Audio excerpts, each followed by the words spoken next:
Welcome to the Rogue Room.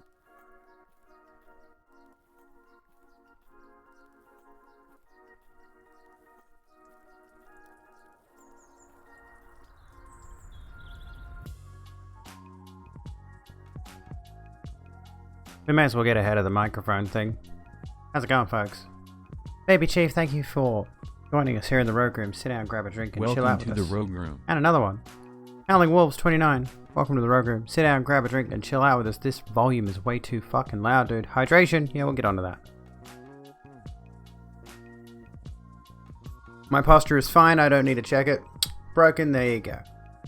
Welcome in, folks. Fit is amazing as usual. Thank you so kindly. I also tried. You can't really see it.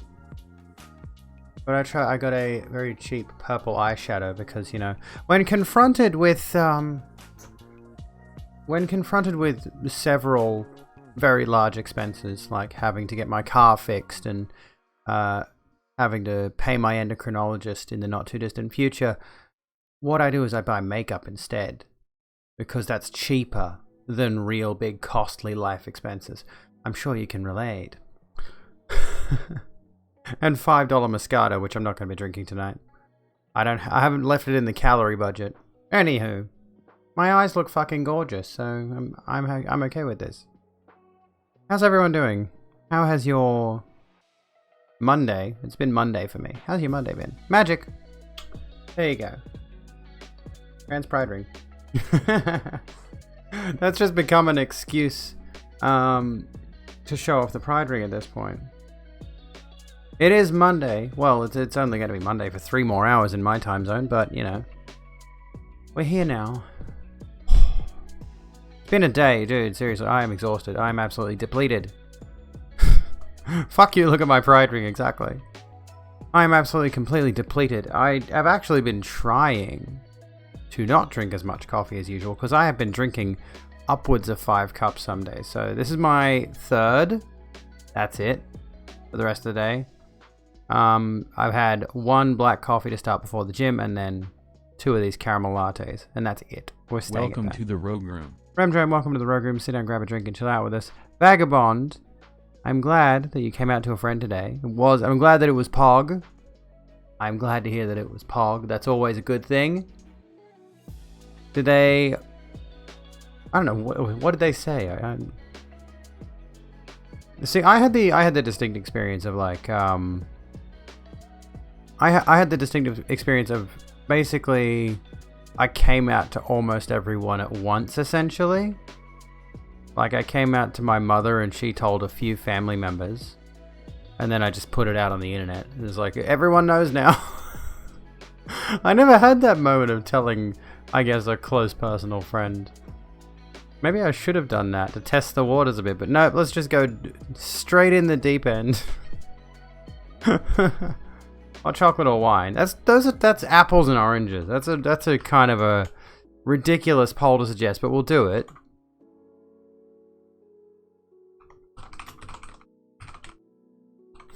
Said, and I'm quoting them. They said. I don't know why I read she there. They said, and I'm quoting them. Okay.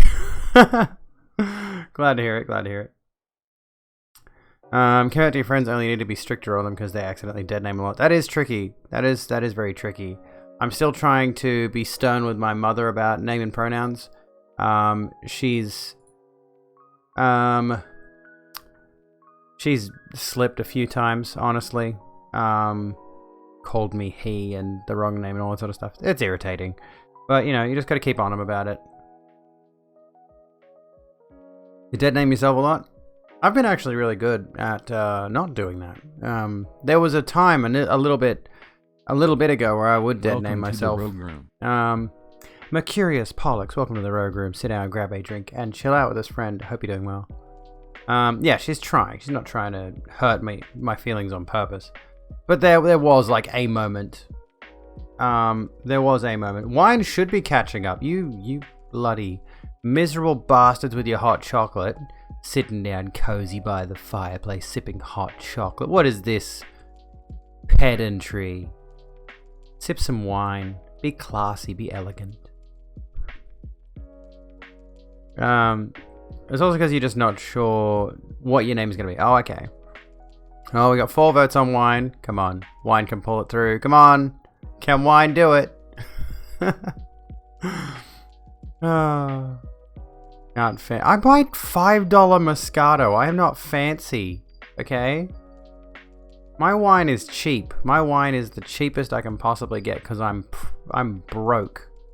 I am poor. There is poor people wine. You realize why they make alcohol so damn affordable? I mean, it's not cheap compared to, say, if you buy a bottle of... let's just say if you buy a 6-pack of beer... Okay, hot chocolate wins with 7 votes. Fuck yourselves.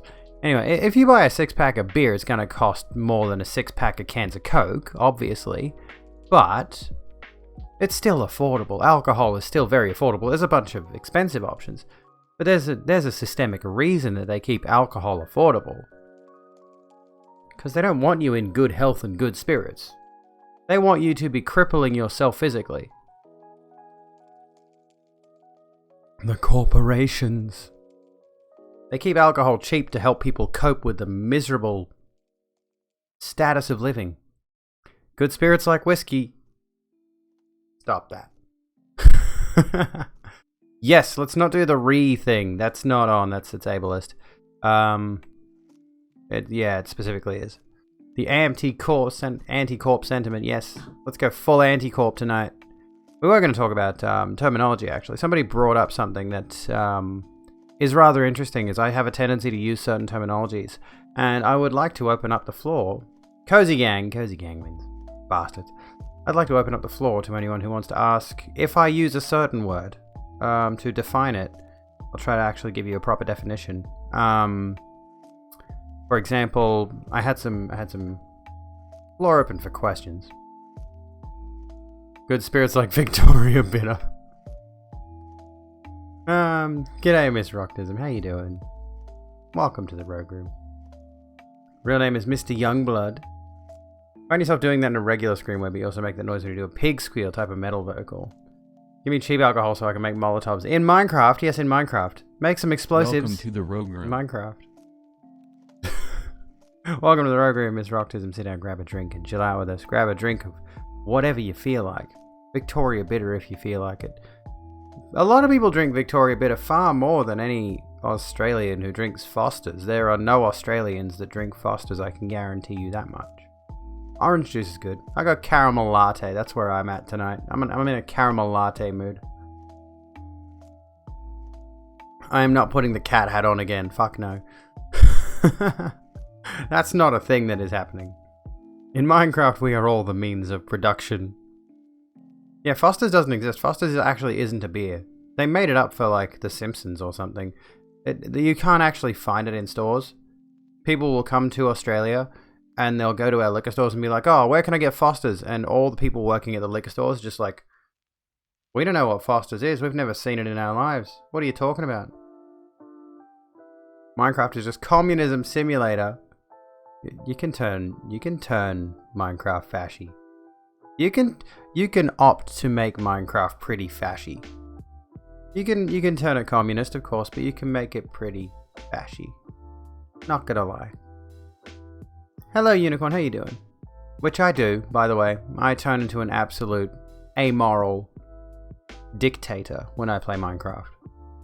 There will be no seizing the means of production in my Minecraft worlds. Okay?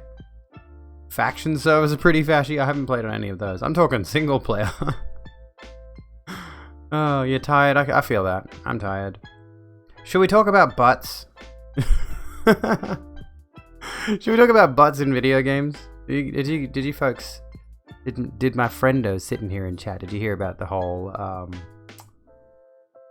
Did you hear about the Mass Effect thing? I think we did actually briefly touch on this already. I'm just going to keep my...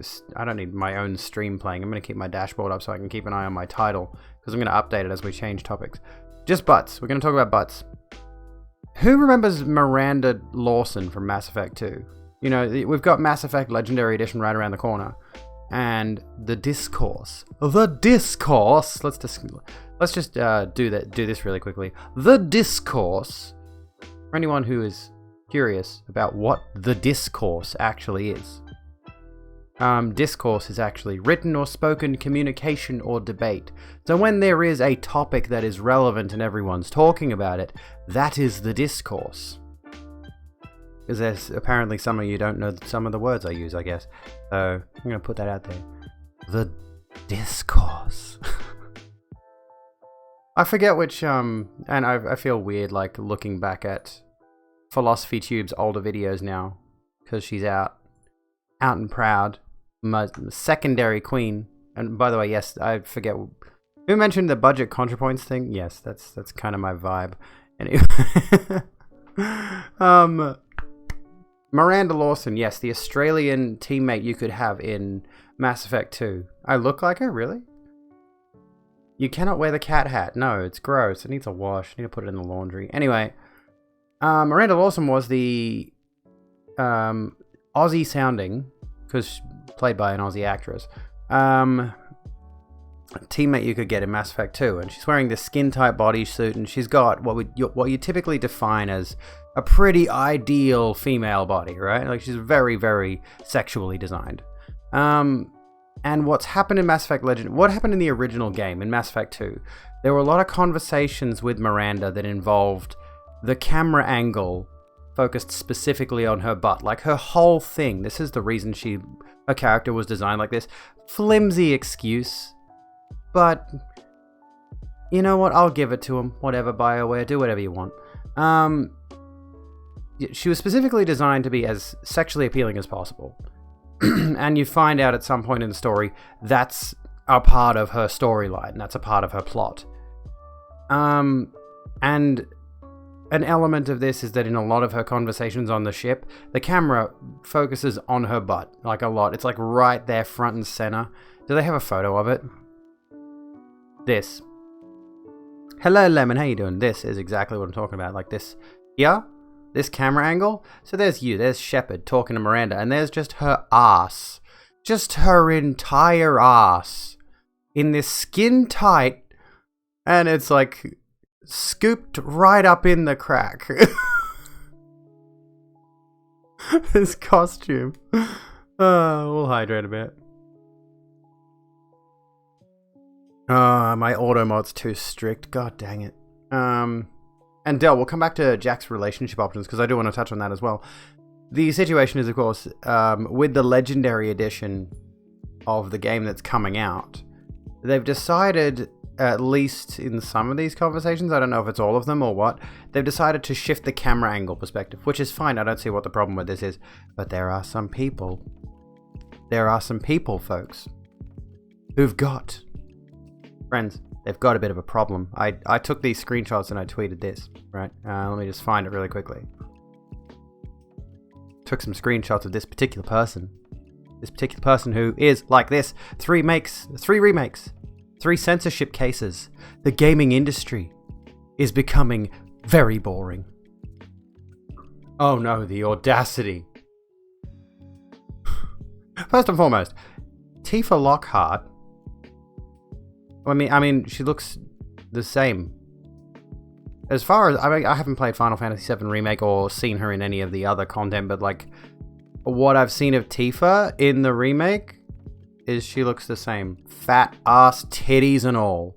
Like, I don't know. Anyway, Jill Valentine, the situation here was allegedly, haven't played Resident Evil, but as far as I'm aware, back in the olden days when... Is that Jill? I think that's Jill. Jill Valentine wore a skirt in the original Resident Evil games, but way back then, it was just like a black void between her legs. So what they did is they put her in shorts or something in the remake, or pants, I can't recall. Not a huge deal. Like, it doesn't...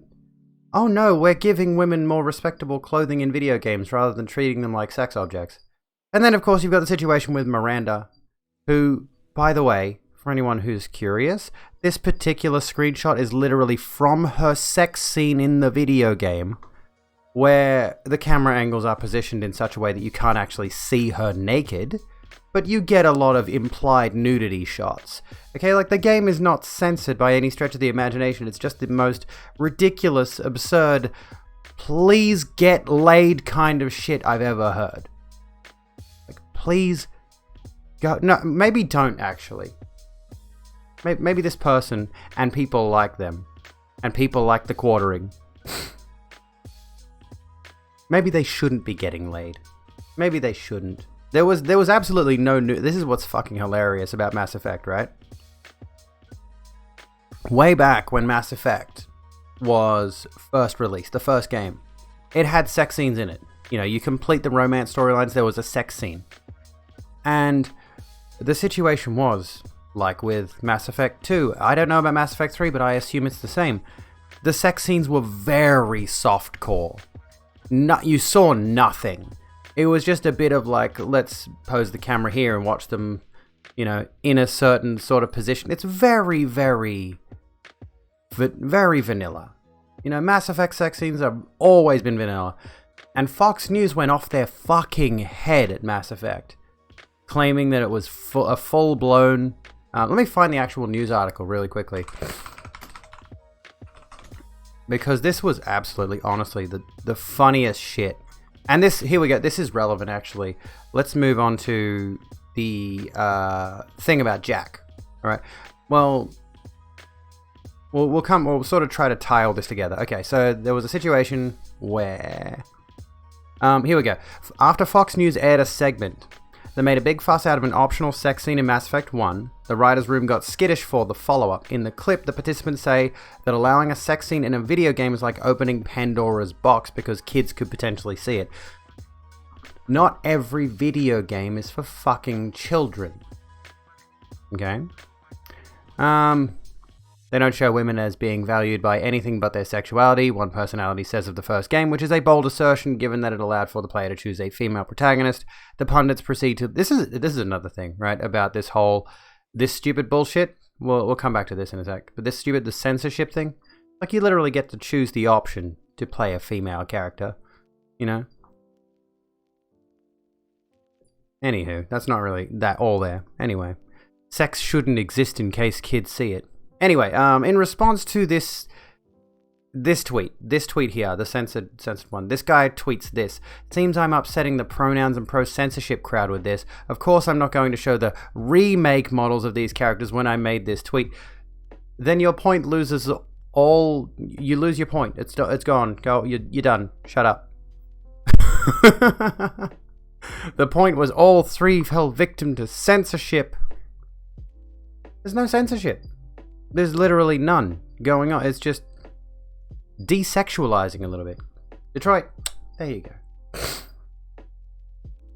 And the sex scene is a part of the game as rated. Not that you agree with industry self-policing, but it's not like that one GTA game where the sex scenes were accidentally left in that would have otherwise changed the rating. Yeah, exactly. And we need to like destigmatize the idea of sex in video games anyway. Like it's been better in recent years. Obviously, you've got stuff like The Last of Us Part 2, for example. As far as I know, it's got some pretty hot and heavy sex scenes in it. I haven't played it. Red Dead 1 and 2 both had sex scenes. What else? GTA, obviously. So, like, I think there is a bit of a move towards destigmatizing it in terms of games where it's kind of relevant. But even then, it's not even the real issue here. The real issue is that people like this who have a distinct problem with it's always women. This is the thing. There was one sex scene I recall in Red Dead Redemption. You barge in on someone who's in the middle of the act. That's about the only one, I think, though. I don't know about the second one. Did these people ever take into consideration these characters were probably never meant to be sexualized? That too. Like, if you go back to, say, like PS1, you know, and even then, as far as I know, what I've seen of Resident Evil 2, the original, Jill Valentine wasn't particularly sexualized in terms of her visual style. And then you've got Tifa. And then, like, I look at the characters in... Here's the thing. Final Fantasy VII... Let me have a look really quickly. You look at the character... Oh, give me a big picture, for goodness sake. You look at the characters in Final Fantasy VII, right? This dude's a big, hulking, massive muscle. Cloud's got this kind of androgynous appeal. I forget what his name is, but all of these characters honestly, Final Fantasy has this thing, in general, of let's make all the characters hot. That's what Final Fantasy does. So if, you know, especially with fucking Jessie in, what the hell did they do there? That's always been my interpretation. It always makes the characters hot, but in that regard, it's like, it's not really sexualizing them though. You know, if that's a part of the setting, if that's the part of the aesthetic that they go for.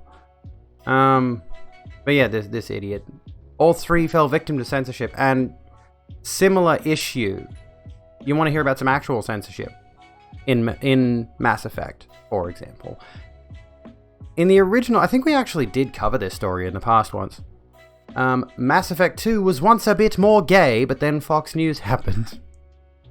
I love that title. Mass Effect 2 was once a bit more gay. Sephiroth was literally a wet dream for everyone. That's my goal. My goal is to be Sephiroth. No, sadly, it's not trans butts in video games. We don't have enough trans butt representation in video games. I'm working on it, okay?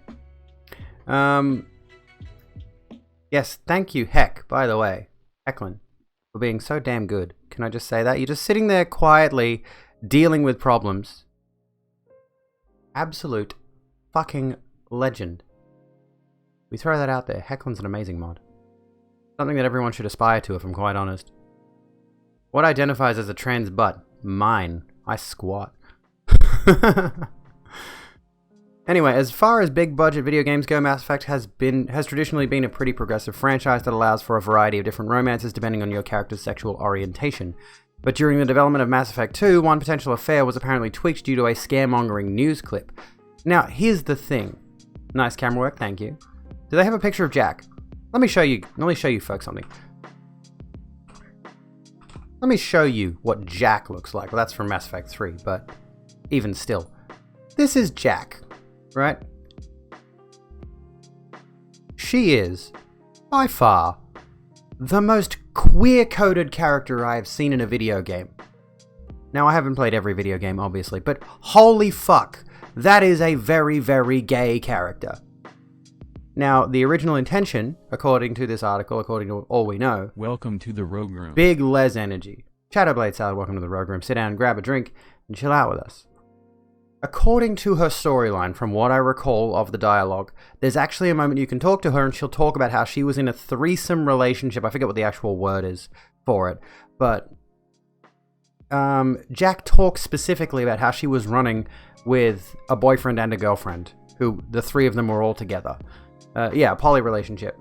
There's another word for specifically like three people in a relationship, but I forget what it is. And yet, in the final game, the only romance option available to Jack was if Shepard was male. So there's no option for female Shepard. Thruple, that's the one, yeah. There's no actual option for female Shepard to date Jack. Jack was supposed to be a pansexual character, but it was cut because of...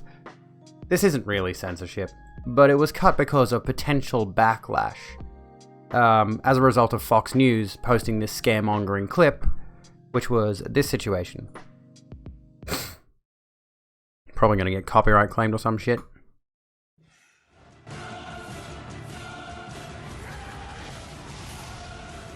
Don't you understand? First we got to advertise the game. Sex Box.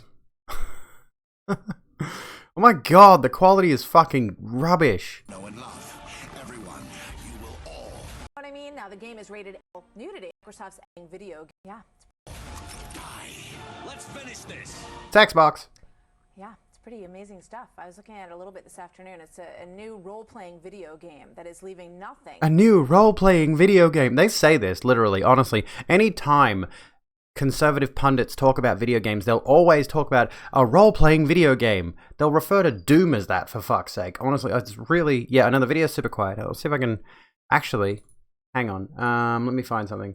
I think it's honestly just the quality of the video. Let me just bring up Chrome extensions. Because there was a volume extension that I could get. Volume booster... Fuck you, Fox. Yeah, exactly. Amplify volume by up to 500 times. Yeah, we'll try this one. Get flipped off. Lemon, there you go. There you go. Doom, where I roleplay a very angry marine ripping and tearing their way across Mars. Oh. What the heck? Where'd it go? Where'd my extension go? I just had it up. There we go. Volume booster. Okay, so let's go over to this for a sec. To the imagination. Mass Effect is what it's called. It's made for Microsoft's Xbox system, and it features in some parts of this, you'll see full digital nudity. Imagine. And Now, like we just went over a moment ago, full digital nudity, it's not actual nudity, it's implied nudity. It's all just the very clever angles and close-ups of them making up and kissing. There's no, like, I think maybe you see the slightest hint of a butt crack in one of the sex scenes. It's ridiculous. Will Jack's pansexuality be put in the remaster? I honestly highly doubt they'll do it. I highly doubt they'll put that in, even though, as far as we know, I think according to either this article or someone else who worked on Mass Effect 2, all of the stuff for Jack to have a female romance is in the game already. A little bit of shoulder action, I know. When I show a bit of shoulder on stream, it's just, oh my heck. It's full on schlong in GTA 4. There is, as far as I recall, yeah. Hang on. Let me just hang on. Yeah, Lost and Damned. Yeah, it's in Lost and Damned. I googled that off so while we were on this particular scene, so you didn't see it. Yeah, there was full on dick hanging dong in GTA 4 Lost and Damned. Oops. That's not GTA 5 Lost and Damned, GTA 4, which came out in 2008, or GTA 4 came out in 2008. This came out in February 2009. Mass Effect 2 was released in 2010. So GTA is apparently okay to get away with dropping a dick in a video game, but then a year later, Mass Effect is not allowed to show a nipple, which they don't. The fucking cult in GTA 5, yeah, I remember them. Nudist cult. Epsilon, I remember those. Hey there, Bree, how you doing? Yeah, if only Fox News knew about the... It feels really particular that they decided to go after Mass Effect, which is this huge space opera. And honestly, the sex scenes are such a minimal part of it. Like, they're not even really sex scenes. I like how it's like show dicks in the auto mode. It's like... Mass Effect has got, honestly, like somebody mentioned the point recently. You can argue this if you want in the chat. Somebody argued Mass Effect is better than Star Wars. And in my personal opinion, there's probably a valid point there. It has a few failings, but, you know. But Mass Effect is just a really excellent game, really excellent series, aside from Andromeda. Ignore that one. And to focus so intently on such a tiny aspect of it is the most puritanical Fox News shit you could possibly conceive of. And as a result... what was I going to say? As a result, in the wake of this remaster being announced, this report came out saying that Jack, one of the companions you could have, again, very fucking gay. Let's throw this out there. Jack, honestly, bit of a crush. Super gay. This character is super hella gay, man. You cannot tell me that is a straight woman, and yet her only romance option in Mass Effect 2, and probably Mass Effect 3, I haven't played it, so I can't verify that one. I dare say it's the same situation. Was cut as a result of this backlash. She is one of the most obviously queer-coded characters I've seen in any video game whatsoever. I would argue Morrigan in Dragon Age Origins is also pretty queer-coded.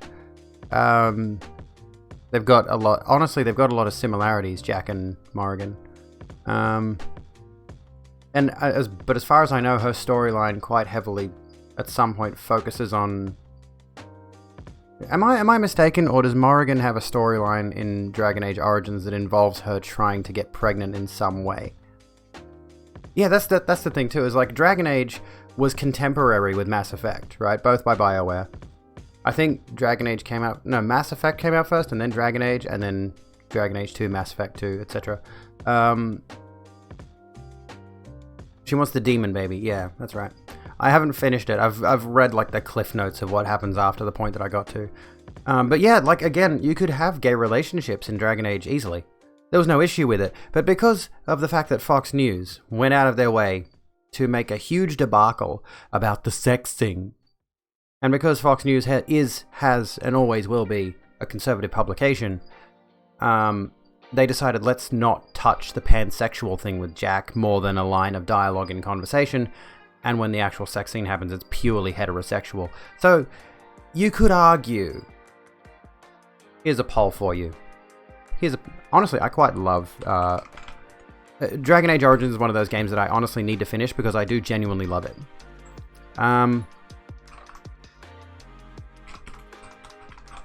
Here we go.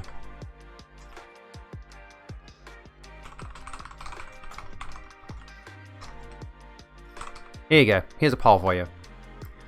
Is removing Jack's pansexuality censorship? Now, of course, like I said, you could argue she's still pansexual in the game because she mentions being part of a throuple. And maybe she's just not attracted to FemShep. However, that's a pretty fucking bullshit excuse, honestly. We got 2 yeses, 1 no. You'd say that's censorship? And like the thing is, it's not like Fox News went to BioWare and said, don't put this in the game. But the fact that the amount of pressure put on them by this conservative publication led them to go down this road, which is really stupid because, quite honestly, BioWare has always been such a progressive company that you would think they would just be like, fuck your bullshit, we'll put it in whatever which way we want. Honestly, it's kind of a relief. Yeah, it's kind of self-censorship, I think, in the fact that BioWare wanted to put it in, the writers wanted to put it in, but for the sake of covering their asses from more criticism, they decided, let's not do that, you know? So, this... Welcome to the Rogue Room. Trans fan, welcome to the Rogue Room. Sit down, grab a drink, and chill out with us. And if you folks are at all interested, feel free to jump into the Rogue Room Discord server, where we do a discourse, which is just discussing shit, really. It's just conversations. Sometimes we post pictures of cats. Do you have cats? I like cats. It's not actual... Yeah, it's just covering their own profits. So it's kind of like an almost... Everyone's saying yes, removing her pansexuality. Well, she doesn't claim she's pan in the game, but she does mention she was part of a throuple with a guy and a girl. And the writers actually implied that she's supposed to be, she was originally intended to be pansexual, and both male and female Shepard could seduce her. And the thing is, in the sequel, in Mass Effect 3, there we go. Everyone's saying yes. We got a couple of unsures and 1 no. So I'm undecided, honestly. Like, I feel like it kind of is in that self-censorship, protecting profits kind of way. Yes, like I think it's probably a very capitalistic driven move. You know, we got to make sure we get all them sales, and we don't want any controversy surrounding a very obviously queer character. But then actually, I get the suspicion.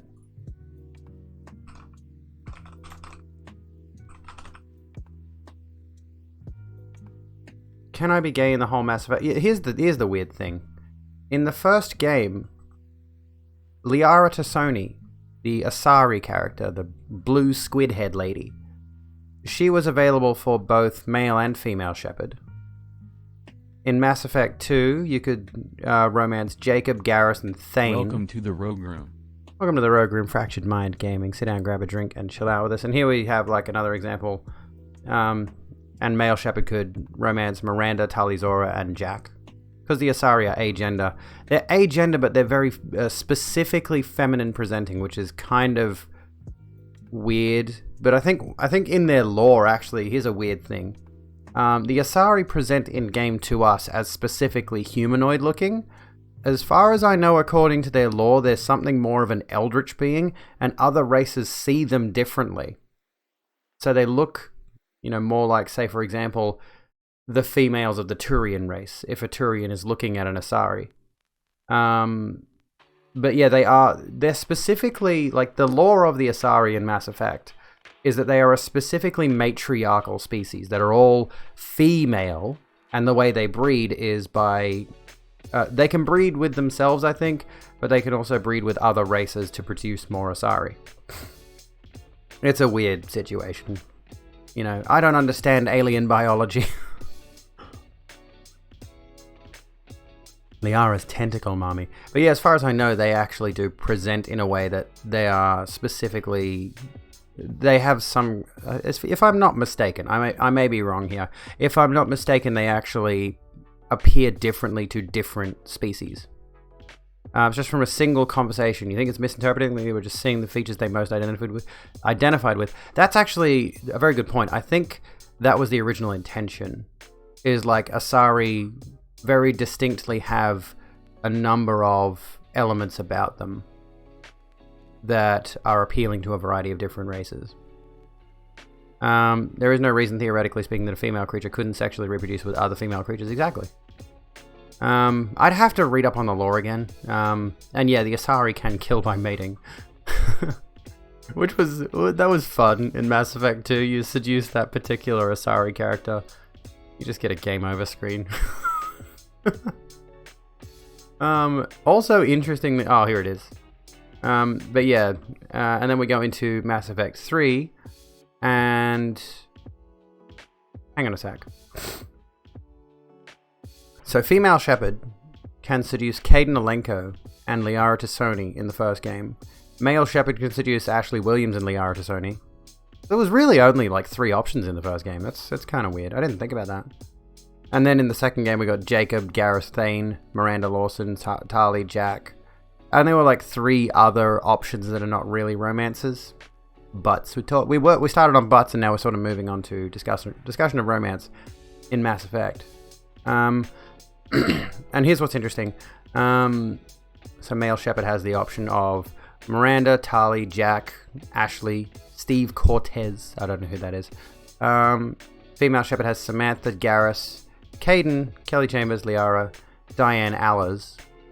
4 characters swing both ways this time. There you go. And yet, curiously, it's still, even in Mass Effect 3, the queerest character in the game is still straight. That feels particularly like... I don't even know. Thank you for the hydration, Fox. Kaidan suddenly turning bi in the third game was kind of odd. I feel like it was kind of... here's the thing. Here's a little bit of an uncomfortable truth for folks. People back then were very much, and still now... Thank you for the posture check, by the way. People back then and still now are very comfortable with lesbian relationships, as long as both of the lesbians are stereotypically attractive women, as opposed to gay man relationships. Ew.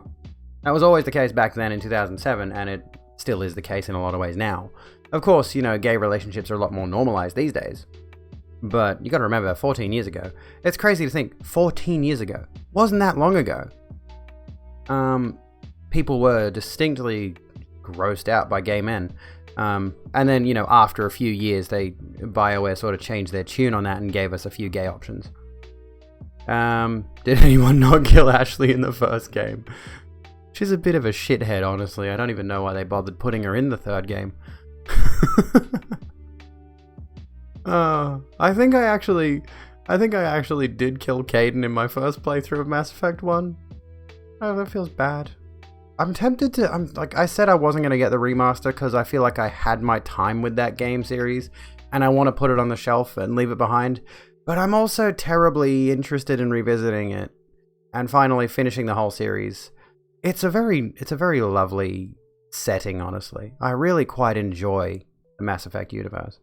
Because queer people have long been fetishized. Yes, true. I know that as a trans person. There's chasers out there. Anyway, all here for gay relationships. Just feel like they changed the character. It's possible. That is a possibility, of course. She's definitely horrid, but horrid is better than dull. Yeah, you have the situation of... Was it Ashley was a massive racist against, like, people like Rex? Was it... what's his species called? I forgot. But they were... Yeah, Ashley, I think, was pretty fucking racist, and Kaidan was just boring. Krogans, yeah, Krogans. Anyway, what did I miss? Did they change the character, or did he realize? Yeah, it's entirely the thing about it is whenever someone goes, oh, they retconned this character to be gay, it almost feels to me like they don't understand what queer people generally go through is a process of self-discovery. So Caden may have been repressing his sexuality in the first game because, let's be honest with ourselves, in 2277, which I think is the date that the series starts, or around about that, inevitably there's still going to be homosexuality, especially in a military scenario. Inevitably. And I think it's entirely possible that he had a moment of self-discovery, and in the third game realized his feelings towards men were a thing he was allowed to feel, and he wasn't... To be fair, who wouldn't want to fuck Shepard? You didn't see my Shepard. Nobody wants to fuck my Shepard. Although, to be fair, I kind of blame that on the character creator. I think on my second playthrough of Mass Effect 1 and 2, I think I played Mass Effect 2 a couple of times, I just went with the default Shepard, male Shepard, which was kind of weird because kind of weird because, like, in almost every RPG I've played a female except for Mass Effect. Could get to fuck the superhuman space commander. Exactly. Yeah, Bully had a bit of a gay romance in it as well. There was a male character that you could kiss. Good little bit of representation there. I also think, if I'm not mistaken, there was a lesbian couple at the school that you could occasionally see hanging around with each other. I cannot quite recall. I think so. You know what I really want? You know what I really, really, truly hope for? Is for Rockstar to stop fucking teasing us about either a Bully remaster or a Bully sequel. Give us the fucking game, you cunts. Jesus Christ. Bully was some good shit. Suppose if they had a short storyline of self-discovery, there'd be a huge backlash of shoehorning the gay agenda. The gay agenda. You know there's a ton? Like, as someone... Is the stream buffering? Please tell me it's not. I've actually got a green square on OBS for a change. It's not flickering between red and orange and yellow and all that. It's just nice and smooth and crispy green. How's my frame rate tonight? Is my frame rate good? Don't give me worries about tech issues. Jennifer Hale. She's the voice actress for Female Shepard, isn't she? Oh, excuse me. Green square imposter Aussie. What does that mean? Refresh your webpage or app. That might be an idea, yeah. Let me see here. So you could technically, if you were to choose to go the route of... If you were to choose a female Shepard from the beginning of your playthrough on Mass Effect, you could be gay all the way through the series, technically speaking. You could date Liara in the first game, Tali in the second game, and few options in the third game. There you go. Playing as your gender character in GTA and toying with all the clothes is hella... Yes, indeed. I had so much fun dressing up my GTA Online character. She was a pretty goth girl. But eventually that game got boring, honestly. Kind of sucks.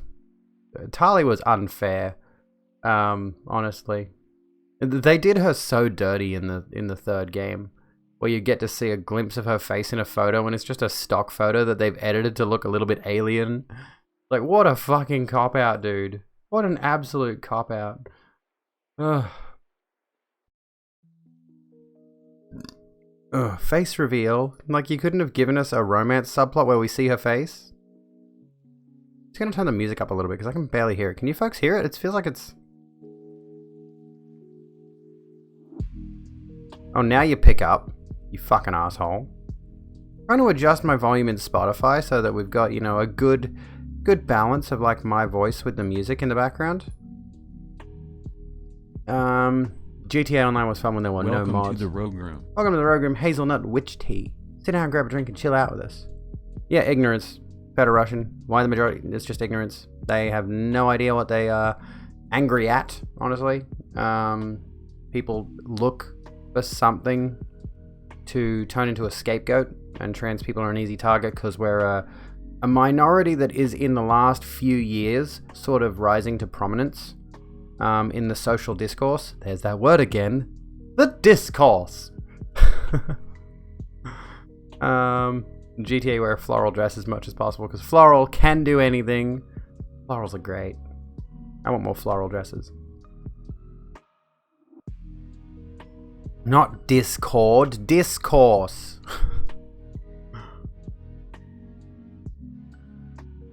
I need some more florals. There's some nice florals at Kmart near me that sort of fit that similar style to the yellow dress I was wearing the other night, like the sort of short sleeves and like really nice and flowy, and I'm just like, oh, I need it. I need more nice, cute, flowy sundresses, sort of summery dresses. They're so much fun to wear. Can I just say that? It's just like wearing dresses is so awesome. That's fucking awesome, dude. The media needs an other group to hate on and feed the capitalist machine. If you go back through the history of bigotry amidst various different groups, you will see a lot of recurring trends. I'm gonna try to stream marker that because I feel like we've sort of wrapped on the Mass Effect topic. I think we can move on to the next thing if you feel it. What was I gonna say? Give me a moment. How can we... Just let me pimp out the Discord. You can pimp out the Discord, fine. Dresses are the best. Dresses are absolutely the best. I thought she didn't like floral until you showed her brown floral. Brown floral. Oh yeah, Kong vs. Godzilla. Sweet guitar, thank you. I cannot play it for shit. I'm going to play it in an upcoming video I'm making, but it's not going to be good. The rhetoric used on Turf Island is exactly the same rhetoric used in the 80s against gay people. Yeah, exactly. Hang on. Here we go.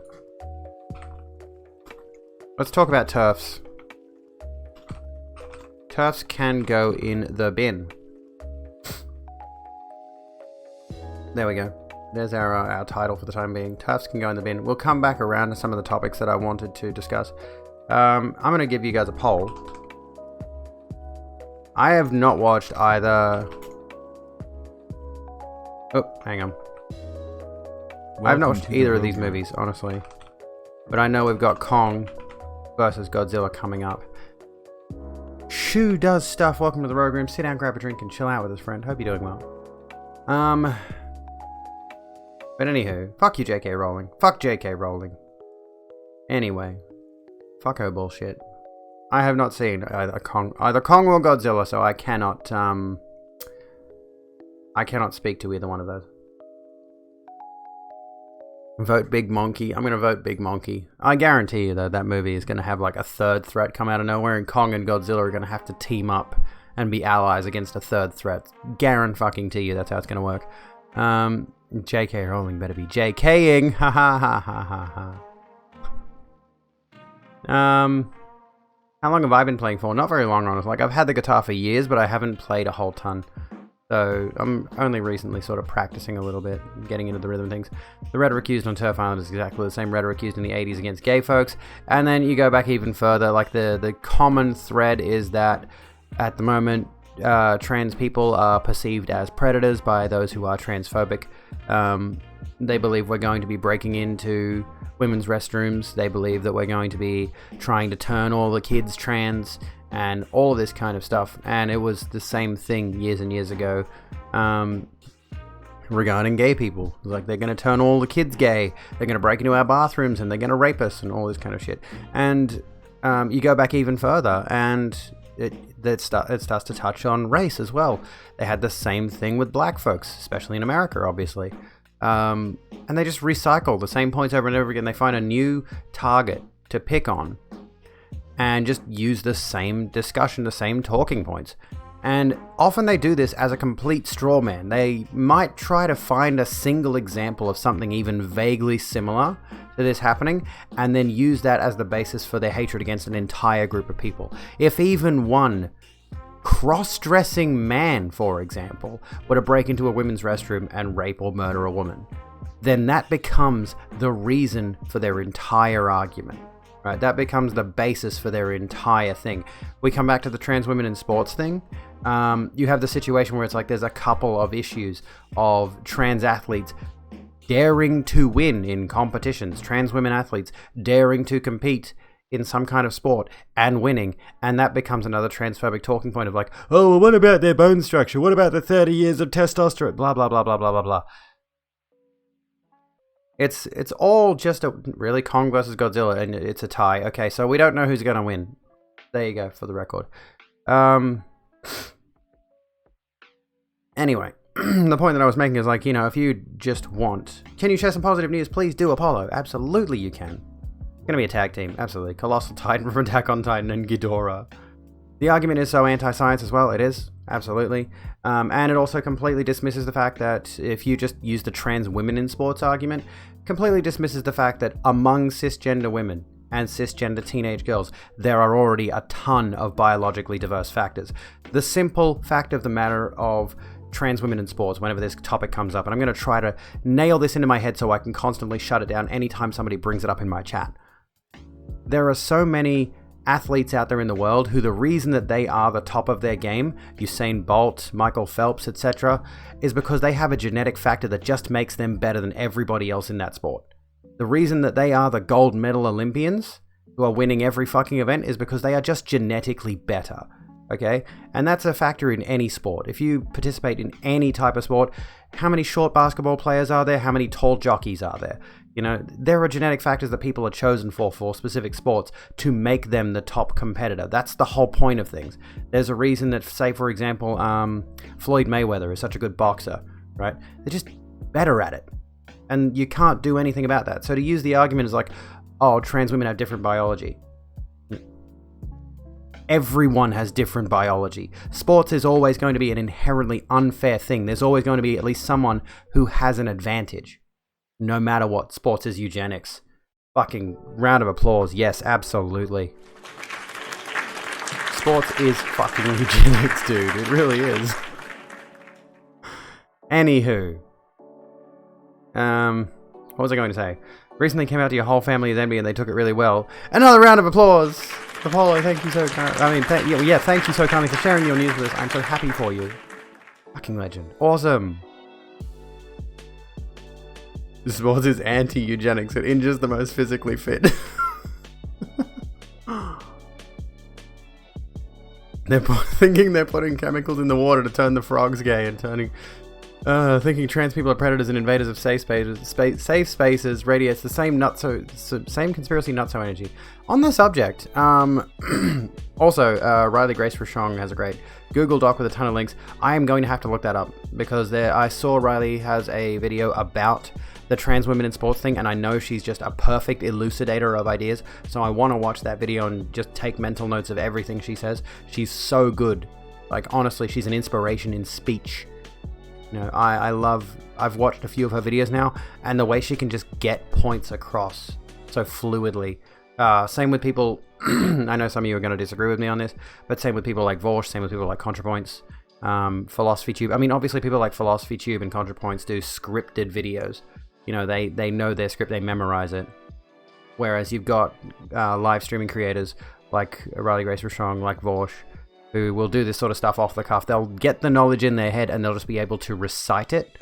I can do that with a few things, but only after I've had a particular amount of experience with it. Which I suppose, honestly, is the great thing about trying to focus my stream on a few specific topics. You know, I've greatly veered off into different territory at times. And I've found myself stumbling over a lot of different ideas because though I know the basic concepts around an idea, I'm not terribly experienced with it. Evelyn Goodwin, welcome to the Rogue Room. Sit down, grab a drink, and chill out with us. Gotta go now. Calling your new boyfriend. Sounds fucking fantastic, Apollo. Have a good time. Me putting gay chemicals in the water. They're turning the friggin' frogs gay. Hello, Kez. Why do I think I'm transgender? Because, here's a crazy concept. I am. It's wild how that works. On the subject of, not of transgender stuff, on the subject of study, of being a student, I am now effectively fully enrolled in university. At least I think 2 of my courses are online, so I'll be able to do at least some study at home. But it seems like I'm going to have to travel for some of it. I am now officially enrolled in social science. I will be studying, what was I doing? Social science, I think a bit of psychology, There were a few things in there and I've forgotten what they are. Let me... Actually, I posted it on my Facebook page. I'll just go grab that really quickly so I can look at it. Here's the link to RGR's doc. I'm going to bookmark that. Thank you so kindly. Trans fact sheet. Awesome. I'll put that in... Video research? Okay, yeah, sure. Why not? I was going to actually do a video on fitness and I was going to tie it very heavily into the trans women in sports thing. Here we go. So what I've decided to go for with my semester 1, my topics are health sociology, psychology introduction 1, sociology and culture, a sociological introduction, and global poverty and development are what I'm looking at. So I'll be able to talk about things and have knowledge behind me.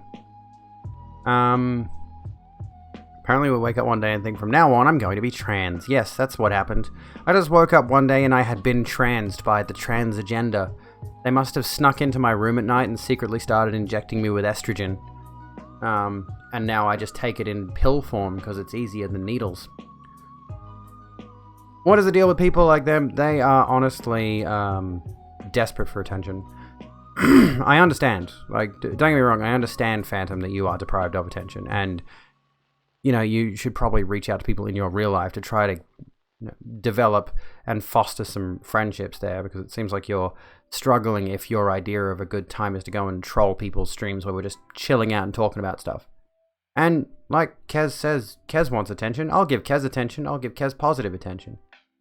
But it is quite clear that this person is just so bored because they have no one to reach out to. Generally speaking, I've found this. These kinds of people have no one to reach out to. They're bitter at the world. They're bitter at a number of different things that they're uncomfortable with, like trans people, like gay people, like black people probably, honestly. These people tend to be racists as well. Probably hate women. I'm a woman. How about that? Got a twofer going for me. And they tend to lash out in ways that, manifest in extreme negativity. Can you get attention, pills or needles? I'm wondering, like, when am I... I'm hoping, right? Because I take 2 of these right now. These are my estradiol tablets. I take estradiol. I take 2 of these a day, and people have been telling me they go up to like 4 milligrams and 6 milligrams. Some people go up to 8 milligrams of estrogen per day, and I'm like, I'm not going to be taking 8 pills a day, am I? Like, there's a bigger pill, isn't there? Surely. I'm not sure if it was a joke. Yeah, it's probably better to just time it out, yeah. Get more attention being a positive presence than a bitter troll. Exactly. If you, nobody comes into the stream asking gay men why they're gay, yet we get 100 people coming in asking why we're trans. Think that's easier. Exactly. Hello, HP Lappy, how you doing? Let me think for a sec. It's like, I've been in that position, I think, with some of these trolls. Is the anonymity of the internet gives you a big head. Long time ago, of course. I'm better than this now. But, you get a sort of mild kick out of asking questions that you think will make someone uncomfortable. Posting comments that you know are too edgy. Etc., etc. And it's a fleeting moment of, haha, I got their attention and I made them angry. Because that's always what they're trying to do. They're trying to make you angry. They're trying to make you pissed off. And you'll see it sometimes. Certain streamers will actually do a full-blown teardown of someone who's trolling their chat, like Nega Oryx the other day, where she did the full-on teardown of the person who asked what color her thong was. By the way, don't try thongs. They're incredibly uncomfortable. Can't wait to get on them pills. I can't wait either, Badger. Can't wait for you to get on them pills. Get on the pills with me. If you want to be edgy, just mention pineapple on pizza. I'm going to put that word into my chatbot as a banned word. Don't tempt me. I'll do it. It's pretty normal to ask. Fuck's sake. You think asking questions is pretty normal and a great way to gather a different view on something that they have no real connection with. You disagree that people who do not understand choices are racist or sexist. That's not what we're talking about, though. Well, we'll come back to what they said. If we go back to what they said, they asked, why do you think you're transgender? And said, because you sucked so many penises, you think it's easier to be a woman. Lesbian, by the way. Never put a cock in my mouth in my entire life. Not that my sexuality has anything to do with anything.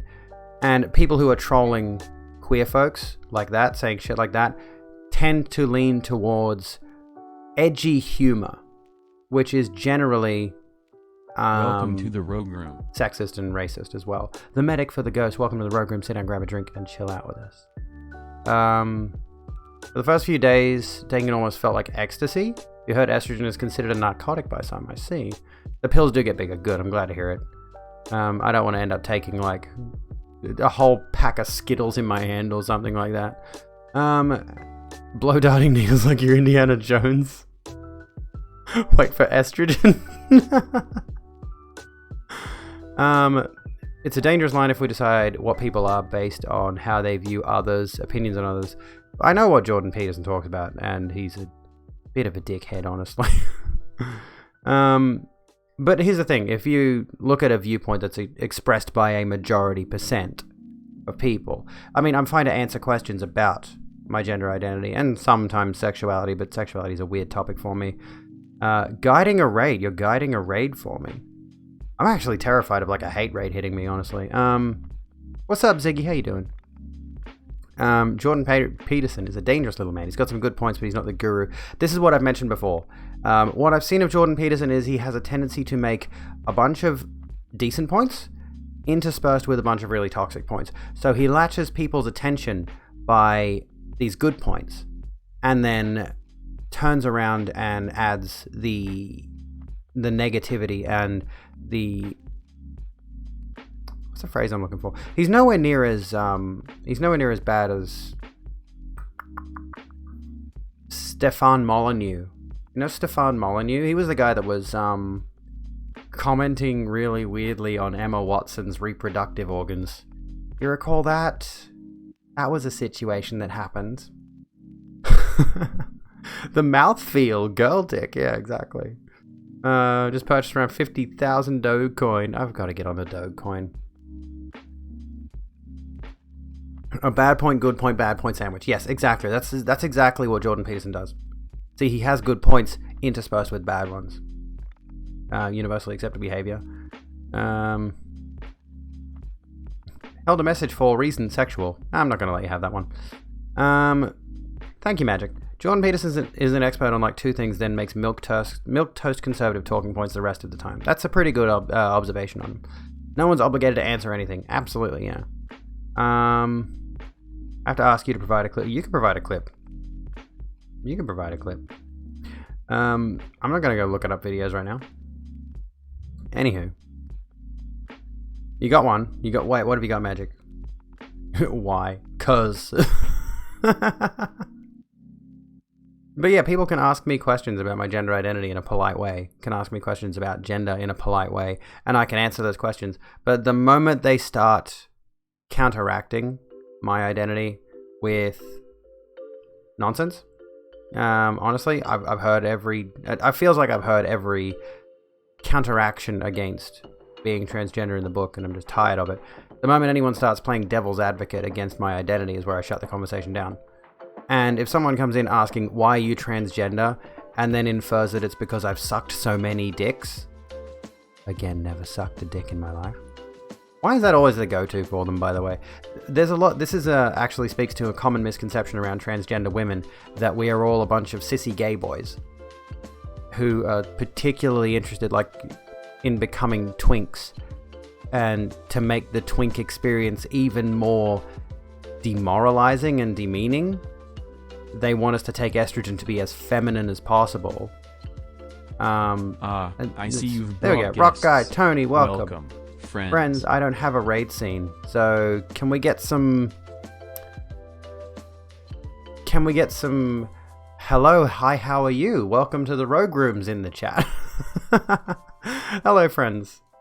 How you going? How's it going? How's things? We're talking about some queer stuff at the moment, some gender stuff, some all that. How was your stream? What were you streaming? Welcome Tell to us the all about it. Rogue Room. Hey, how are you? IQ 2020, welcome to the Rogue Room. Sit down, grab a drink, and chill out with us. Fuck turfs, agreed. What was your stream about, Tony? Tell me all about it. Hello, hi, how are you? Welcome to the Rogue Room in the chat. Can we also get some fuck turfs in the chat? Can we get some fuck turfs in the chat? Thank you so kindly for the raid. Thank you so kindly. Can we get a shout out as well while we're at it? I'll do it. Fuck it. I'm gonna participate in moderation. There we go. Streaming some politics. What kind of politics were we into tonight? Please enlighten me. Fuck TERFs. TERFs are trans exclusionary radical feminists, which is kind of amusing. Like the thing is, as far as I know, I don't know if the term TERF started with them. Like, I don't know if the TERFs made the term themselves and then later, because we started calling them TERFs, they turned it into like, oh, it's a slur. So trans exclusionary radical feminist. They tend to call themselves gender criticals, and we call them TERFs as a jab, you know. And the thing about them is they tend to call themselves gender critical feminists. But the situation is, all feminism is critical of gender. So that term means nothing. Calling yourself a gender critical feminist means nothing. Meaningless. It's redundant. Welcome to the Rogue Room. Let me just scroll back a bit. Punch the fart. Feminism appropriating radical transphobes is probably a better term. Yes, fart. Let me go back a sec. Have I missed anything? I may ask one question. Do you believe gender is different to what you identify as? Quite frankly, I'll stop you there. Ditch the term identify as from your lexicon. Quite frankly, that's how I'm going to put it out there. If you have the term identify as, I don't identify as anything. I'm a woman. I'm a trans woman. That's the end of the discussion. It's not an identify as thing. It's not like I get up in the morning and I decide I am going to identify as a cashier today. Or something like that. When you say identify as, it comes across as though you're just putting on a mask for the day, putting on a facade. Like, just because I take my makeup off at the end of the night doesn't mean Abigail goes away, kind of thing. You identify as God? Well, it's a pleasure to have God in my chat. What's up, Pink Morris? How you going? Swerf and Turf can bite my shiny metal ass, agreed. Started out talking about the future of energy resources. That's interesting. I'd love to hear that conversation. Talked to a conservative and we found common ground on pro-choice abortion stuff. Do enlighten me on that, Tony, honestly. I'm very interested in the abortion discussion. Usually from the perspective of someone who is intensely pro-choice, but talked about climate change. I would love to, honestly, all of those topics, quite frankly, intrigue me intently. And specifically climate change, I'd love to know more about the environment. Bodily autonomy above all, absolutely. 100%. Wish you didn't have to wake up as a cashier. If you hadn't accepted yourself as a woman, you'd still hate yourself. Exactly. Speaking of makeup, been here a few times, and eye makeup is always great. Thank you. I just bought a purple palette. I just bought, it's not really all that prominent, but I'm a big fan of my wings. And I put, it's supposed to be sparkly purple, but you can't see it, because my room is purple. Geo something major. Well, I'm going into uni this year. I'm studying this year. And I'm going into social science. And my major is going to be sociology and anthropology. So I'm going to know things. Alex Guac, welcome to the Rogue Room. Sit down, grab a drink and chill out with us. And the same to you, Little Afro 482. Sit down, grab a drink and chill out with us. Welcome, new friends. Love your faces. So you take 4 milligrams of estrogen, 200 milligrams of testosterone blockers. It's different for everyone. Yeah, this is why I've got to go to the endocrinologist in March, which is like $400 fucking before Medicare. So I'm trying my damnedest to save every penny I can, but my car keeps fucking up.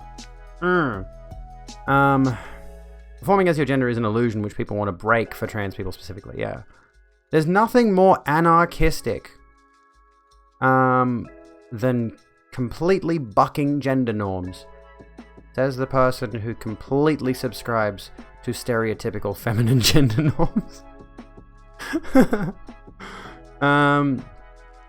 If they arrest you, will they put you in male prison or female prison? Good question, honestly. Thank you for your Likely Diamond, please. Thank you for being my 110th subscriber. Please join us in the really gross subscriber lounge that honestly needs an overhaul. This is the best I got, honestly. In terms of giving my subs anything for when they subscribe, you get the sub lounge. We've got some Moscato over here. We've got some fruit. It's fresh fruit. We just put it out right before we started the stream. Some apples, some oranges, some grapes, some bananas. I think those are plums. I like plums. Plums are good. I should get some plums. Why haven't I bought plums recently? Welcome are they to in the season? I don't know if they're in season. Thank you for the follow. Welcome to the Rogue Room, Rock Guy Tony. Thank you so kindly again for the raid. NBs have ascended existence. True. Just, again, hydration time. Again, like, I'm going to switch camera angles for a moment. I quite frankly admire Jim Sterling quite a lot. Jim James Stephanie Sterling for coming out as non-binary gender trash. That, you know, sort of, what's the phrase I'm looking for? Two cameras. Both the same camera, which I think confuses my software a bit. Coming out as non-binary gender trash, giving some well-needed representation for NB people. Has also inspired me in a lot of ways to question, like, not really question. I feel comfortable in my own gender, you know. But it does speak to the idea of, like, you know, I've mentioned this a few times, gender itself is a patently absurd and outdated concept. But naturally, socially speaking, we are all raised into gender roles. We are assigned them at birth, and typically speaking, we are taught to behave a certain way according to the role that was given to us at birth. Now, an interesting thing is my Teespring broken on my chair? Is that what you mean? Love that it's spelled NB. NB is nice and easy. So hang on, let me get back, Irish Lover, because I did see your question about hormones. Hang on a sec. The body naturally produces it, but will you be able to knock down the testosterone? I believe if you do, will you be able to get off those things? I do think you can get off T blockers if you actually get what's called an orchiectomy, which is where they remove the testosterone factories. I'm not certain though, and I have considered getting that surgery because the full surgery down there is upwards of $30,000 after Medicare, and the other one is only about $4,000 after Medicare. So I could probably take a loan out for that to get that one, and then what would happen is I would legally be able to change my gender marker. So on my license it would say F, for example. My birth certificate would say F. Not going to change my mind.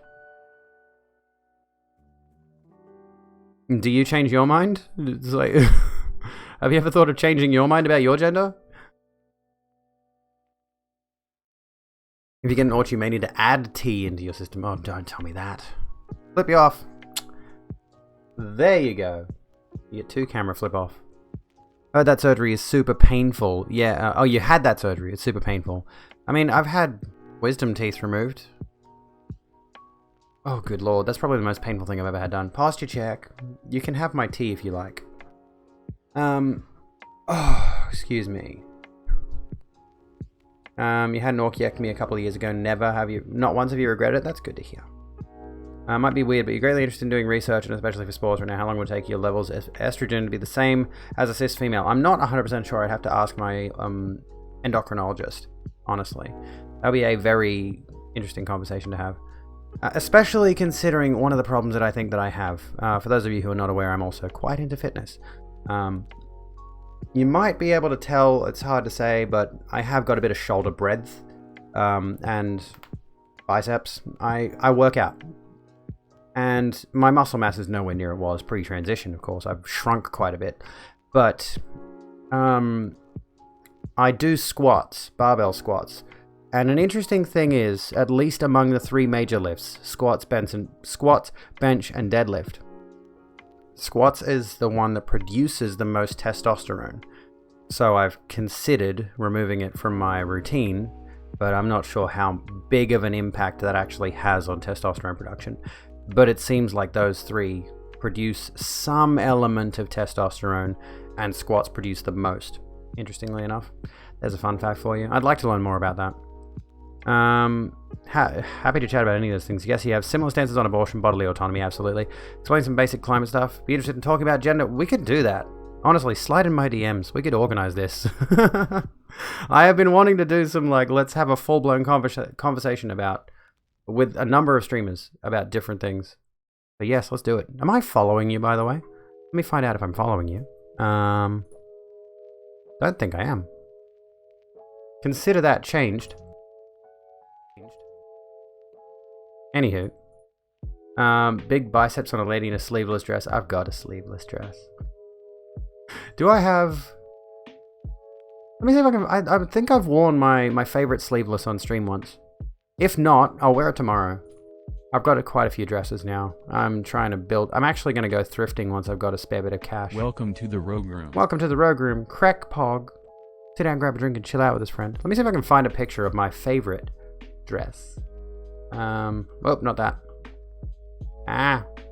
Was it in January when I wore it last? Yeah, I haven't worn it since. Holy heck. This is an old promo photo from when I had a green screen behind me. And honestly, it doesn't even really show my shoulder muscularity. But you can sort of see... No, not even really. But my, shoulders kind of curve in a bit. And then you got the arms part of things. But I think that's the only sleeveless I've got. I should look into more sleeveless dresses. Because I usually wear stuff like this or stuff with like short sleeves. Collar, but I know. I think because I've lost a ton of weight. Because before I came out, I was 96 kilograms, which was back in July. Since then, I've dropped down to 70 kilos. Not because of the estrogen, just because of calorie control. I was bulking before, and I was like, I don't want to be bulky anymore. And as a result, collarbone has come out, and my cheekbones have come out. Jim Lester, aren't you the one who was asking the questions that I didn't want to answer? Can't even see you. Hang on, what have I missed? On you. So, you've been very kind. Alright. Well, anyway, welcome to the Rogue Room. Sit down, grab a drink, and chill out with us. Entered a chatting about Xena. Well, are we chatting about Xena, though? Kind of. We like buff girls. Miss having cheekbones, fat and ugly in your old age. Now, trust me, you can turn it around. You can turn it around, trust me, believe me. They're just chilling now, okay, cool. Do you consider having a one-on-one conversation with someone of a different thought pattern? I mean, yes, I would be interested in expressing ideas. But here's the thing, is like, if the conversations that are being shunned by New Age society, one would have to question exactly why they are being shunned. Give me an example of an idea you think is being shunned by society, for example. I am curious.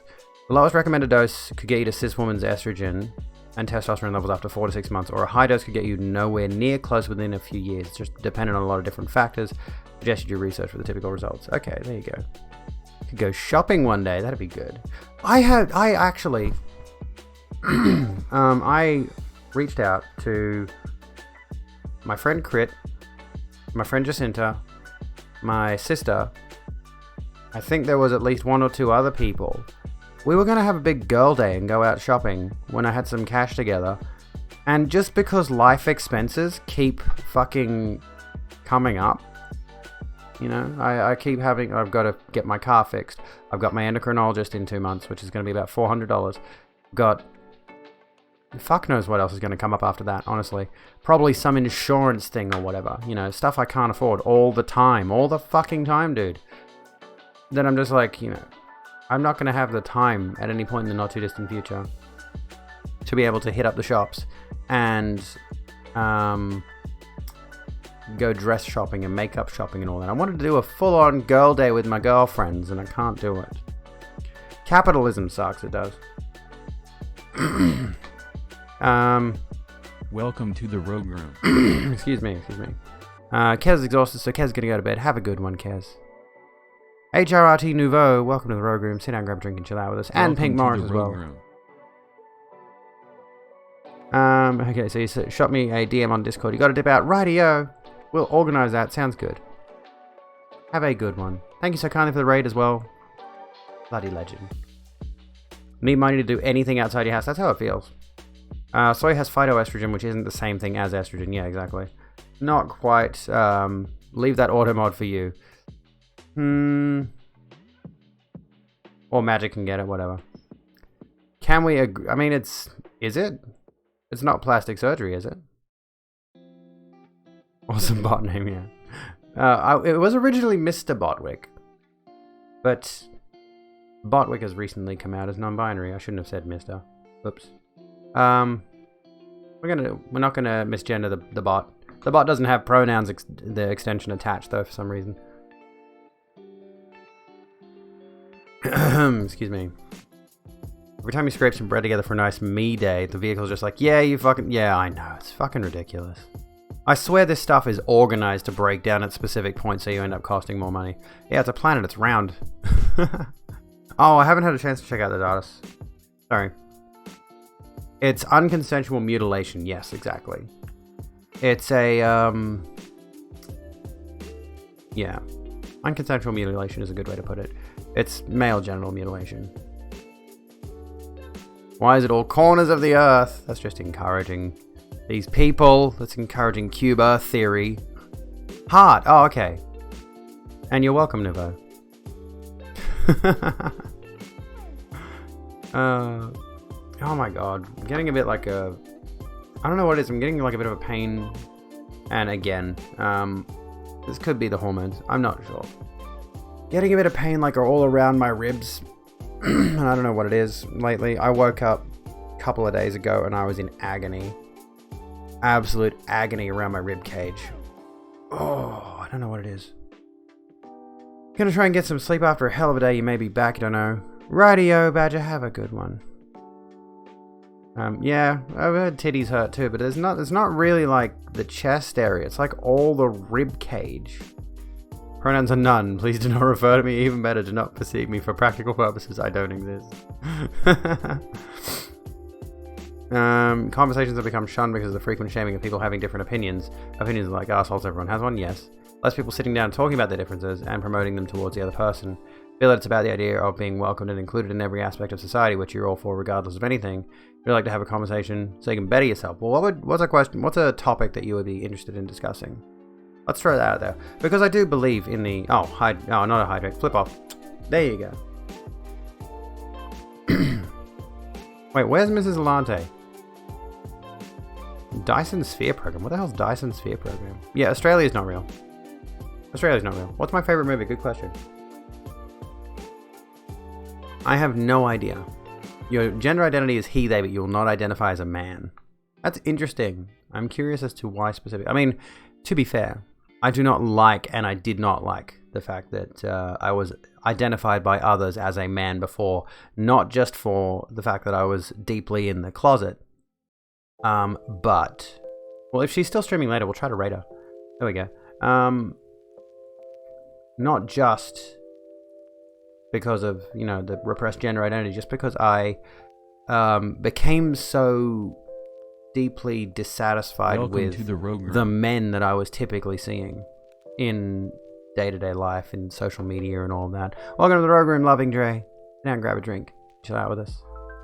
I'm a man, yeet, signed Ms. Rocktism. Identify as a dude at the most. There you go. Welcome new followers, yeah. Use she, they as well for anyone who cares. Well over Abby knows, we've said it enough times. You can use the pronouns extension. Or are you on mobile? Broken. When you say man, you mean the ones who don't wipe or clean their nails. That's basically it, to sum up the stereotype. I feel like the term man specifically refers to a particular breed of masculinity that I never subscribed to in the first place, even when I was presenting that way. I always felt there was something distinctly off, and this is coming from someone who has repressed her gender identity since she was 16 or 15. Again, I can't pinpoint the specific age, but right around my mid-teens was when I had that gender identity crisis and repressed it so fucking hard and tried my best to fit into masculine society, so to speak. And I never felt at all like any of the other male personalities around my life were in any way relevant to me. It just didn't feel right. And now that I'm out as a woman, I feel distinctly like the women in my life, I can relate to them so much more, you know, than I ever could to men. Cis male, he, him. Oh my goodness. We do have, yeah, if you guys want, you can, if you friends would like to. God, my chest is hurting. You can use the pronouns extension if you have Chrome. I think it's also on Firefox and Microsoft Edge if you're one of those people who uses Edge. Don't know what a yeet is. As far as I know, according to... It's a throw, basically. What does yeet mean? To throw. That's it. It's a heavy throw. Effectively, yeah. So you just love tap the car in front of you on a roundabout on your way home from training. Oh, luckily I only hit the tow ball and didn't do any damage to either car. Guy was really cool and just said have a good night. Oh, that's good to hear. I am fucking terrified on the roads, dude. I am honestly fucking terrified on the roads. So if you type !pronouns in the chat, or I can just do this for you, there is an extension that allows you to set pronouns in Twitch chat. So if you install the pronouns extension and then you set your pronouns at the second link. So the first link is to download the extension on Chrome. The second link is to actually set your pronouns. And everyone who has the extension can see them. I'm Australian. Love myself. Honestly, I do more now than ever, IQ. These days I love myself more than I ever have. I've overcome... I will not say I have cured my depression, but I've definitely overcome my depression in the sense that I have got it deeply pushed aside. You know, it's in that closet. You know that closet that I mentioned the other night, where we put the dead name, where we put the old pronouns, where we put the old identity. The depression's gone in there too, and we're leaving it in there. It's effectively locked away. And coming out and presenting and being exactly who I want to be has been a huge factor of that. Honestly. So I love myself now more than I ever have. Abby, you've done amazing. Don't dwell on your past for trying to fit in because it's perfectly human of you to feel that way. It absolutely is. And thank you so much, Lemon. It absolutely is a huge, huge factor of our socialization. That we, like, obviously, we want to fit in. We want to feel like we have a specific position in society. And that specific position in society, that role that we are given, is directly influenced by our parents, our siblings, our friends, our teachers, our employers, anyone. Hecklin, there you go. Sweetheart. Very based. It might kick in soon. Sometimes it takes a while for it to actually start working correctly. Dead name is no one's business, it's true. And yeah, socially speaking, we tend to form our own role in society based entirely on the observation and education provided to us by other people. Now, here's an interesting thing that I was reading. Not 100% certain on how true this is, but I can understand it. I can believe it, especially given that, like, say, sexuality, for example, because gender and sexuality are very much... What's that term again? I know the term I'm looking for. We're having two separate discourses. Somebody get the word for me. We're having two separate discourses, but they cross over. That's called intersectionality, right? Not fluid. Intersectionality. So there is a distinct intersectionality between gender and sexuality, but they are two separate topics, right? And being that we know sexuality is something that is intrinsic, something that we don't decide for ourselves, like, do you think that a Catholic boy living in the American South would voluntarily choose to be attracted to men, would actually go out of their way to be attracted to men, knowing that the people around them would just as soon put them in conversion therapy or worse? Do you think they would voluntarily choose that? No. And for the same reason, even though gender is a social construct that we made up, gender is based on some very base biological ideas that we turned into a social role, a social set of rules, a social script that we run by.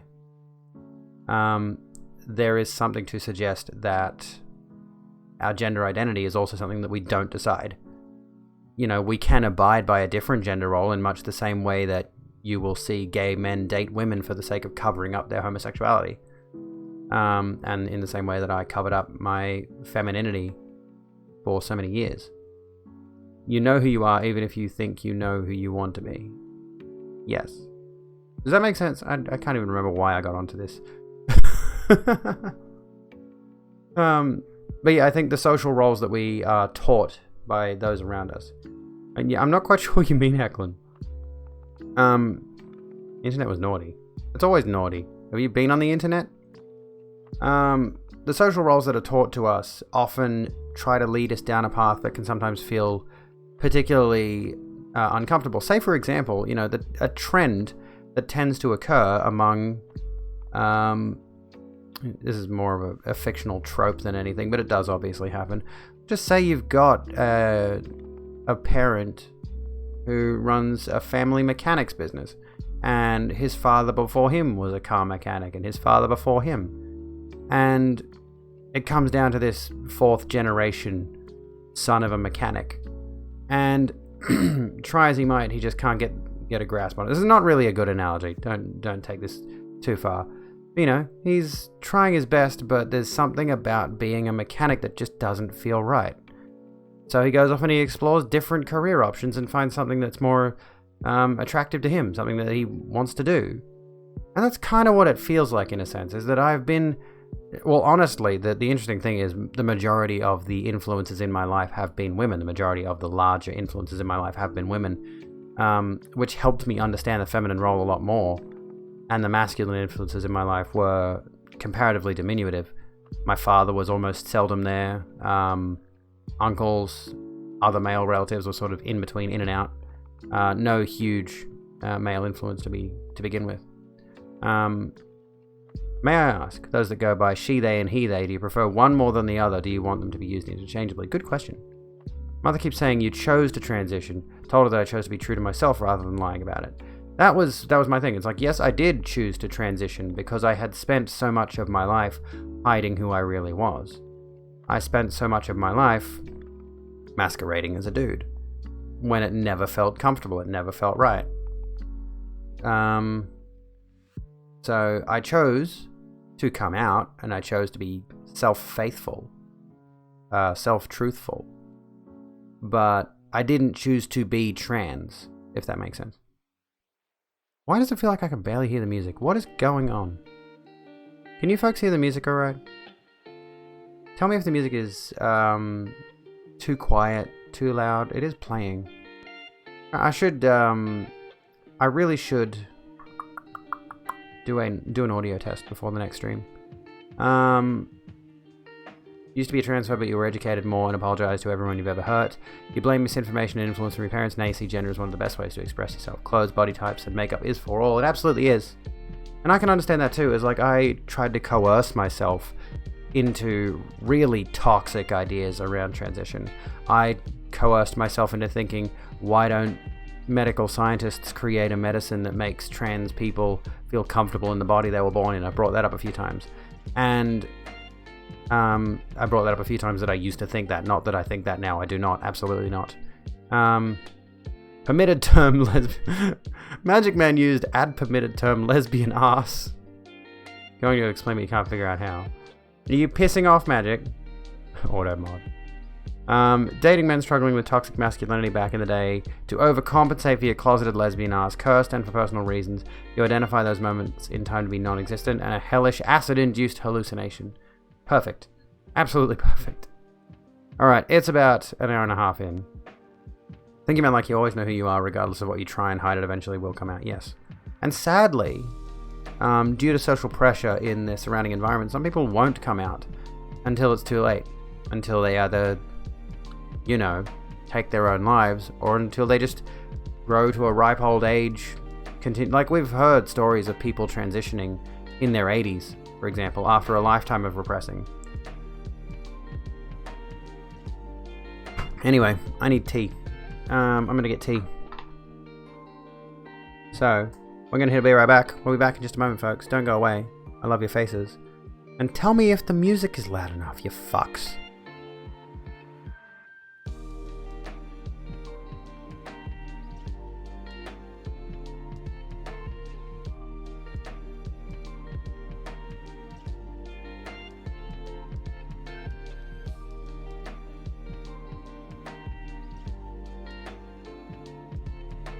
Have a good one, Vagabond. I haven't left yet.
Hello, hello, folks. I'm back. How's it going?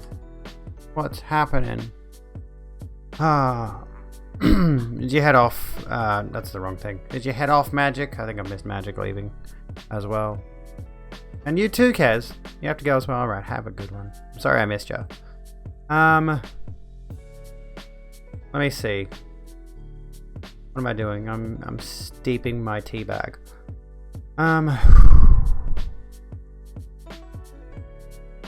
Eggs should be allowed to grow and develop on their own. Our job is to protect them until they are comfortable with coming out on their own accord. I agree. And I'm a bit weird about the terminology of egg. I mean, I get it. I understand it. But it does seem like there is a bit of an egg culture on the internet. I'm assuming you're referring to the trans terminology in specific there.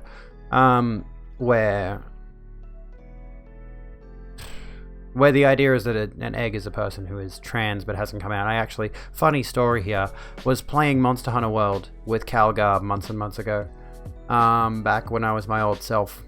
Back when I was wearing the mask. And I actually brought up the topic. I was like, did you know, Calgar? I was just reading this today. Do you know that the term egg cracking refers to a trans person slowly coming out? And he was like, yeah. Like, that should have been a major fucking hint. Oh, dude, I'm happy. Fuck. It's such a good feeling. It's such a good feeling to be out. I'll come back to your comment in a moment. Sometimes they just want to grab eggs and shake them and tell them the good news, but they'll never accept it until they come to terms with themselves. Yeah, you gotta let them figure it out by themselves, I think. If you push too hard, it can have negative psychological effects, I believe. Forced out a bit before it was ready and it was extra difficult, yeah. Not going to be able to word this correctly, but a lot of societies and cultures supported LGBTQIA+, but colonization and Christianity has tremendously impacted the way society views. Absolutely. Yes, Christianity has a very specific social doctrine. And as a result, the colonization of the modern world, a lot of Western society is heavily built on, and this is the unfortunate thing, is like we try to assert and try to move towards a specifically secular political environment. But it's hard to deny that the modern Western world is heavily based on colonization and Christianity, which is, as you've said here, before the implementation of rigid European binaries within the Dagaba tribe of Ghana, Burkina Faso, and the Ivory Coast, gender identity was determined differently. Shaman Malidoma Somé of the Dagaba says that gender to the tribe is not dependent upon sexual anatomy, it is purely energetic. In that context, one who is physically male can vibrate female energy and vice versa. That is where the real gender is. Exactly. And to that end, the idea of... Yeah, link it. I don't have... I probably shouldn't say this because somebody might abuse it. I don't have link protection on. I wish I was born a girl. I'd push a button and become a girl if I could. Something totally cis men think about daily, right? I'm at the point where, you know, the idea of the button is a cool concept. You know, it'd be great to wake up tomorrow and just be completely... Like, honestly, there was this might have been one of the catalysts in my original gender crisis. I was reading a webcomic called Misfile, and it was about someone who, you know, spiritually was misfiled. They went to sleep one day male and woke up female. And everyone in the world around them had known a history of their life as a woman, as a girl. And they had the distinct identity crisis of having lived a life as a male and just suddenly waking up with a girl body. And it became a journey of self-discovery, this webcomic. I don't know if it's still going. I haven't checked in on it in years and years. But in that specific regard, that may have been a little bit of a clue early on. Fuck them TERFs. Absolutely fuck them TERFs. TERFs can go in the bin.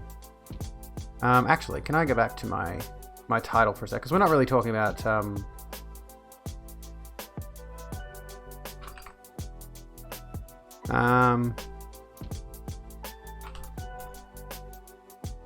what's a good title? I need a good title.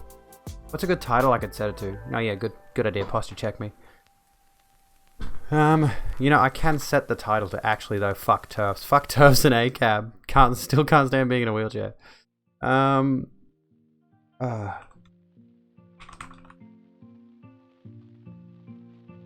Oh, I can't do fuck. Okay, fuck it. Turfs can go in the bin, can stay the title. The splendor of gender nonconformity in Africa. Here we go. Author's editor's note. In lieu of the dispute about the Igbo assignments of gender, a direct quote by the source of transgender history and geography has been added to... I just bumped the mic. Sorry. Please forgive me for that. One of these days, folks, I'm going to get a microphone. It's going to be a really high fidelity microphone. It's going to have a shock mount. It's going to have the big paddy thing on it, the dead cat, whatever it's called. And it's going to be great. It's going to be awesome. You like my earrings? Thank you. These are still my studs from when I got them pierced a few months ago. It hasn't been 12 weeks yet since I've had my ears done. But I like them.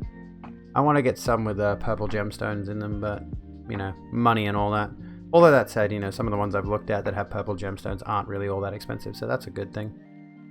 We can take it a step further and apply that to relationships and why people look down their noses at having more than one life partner.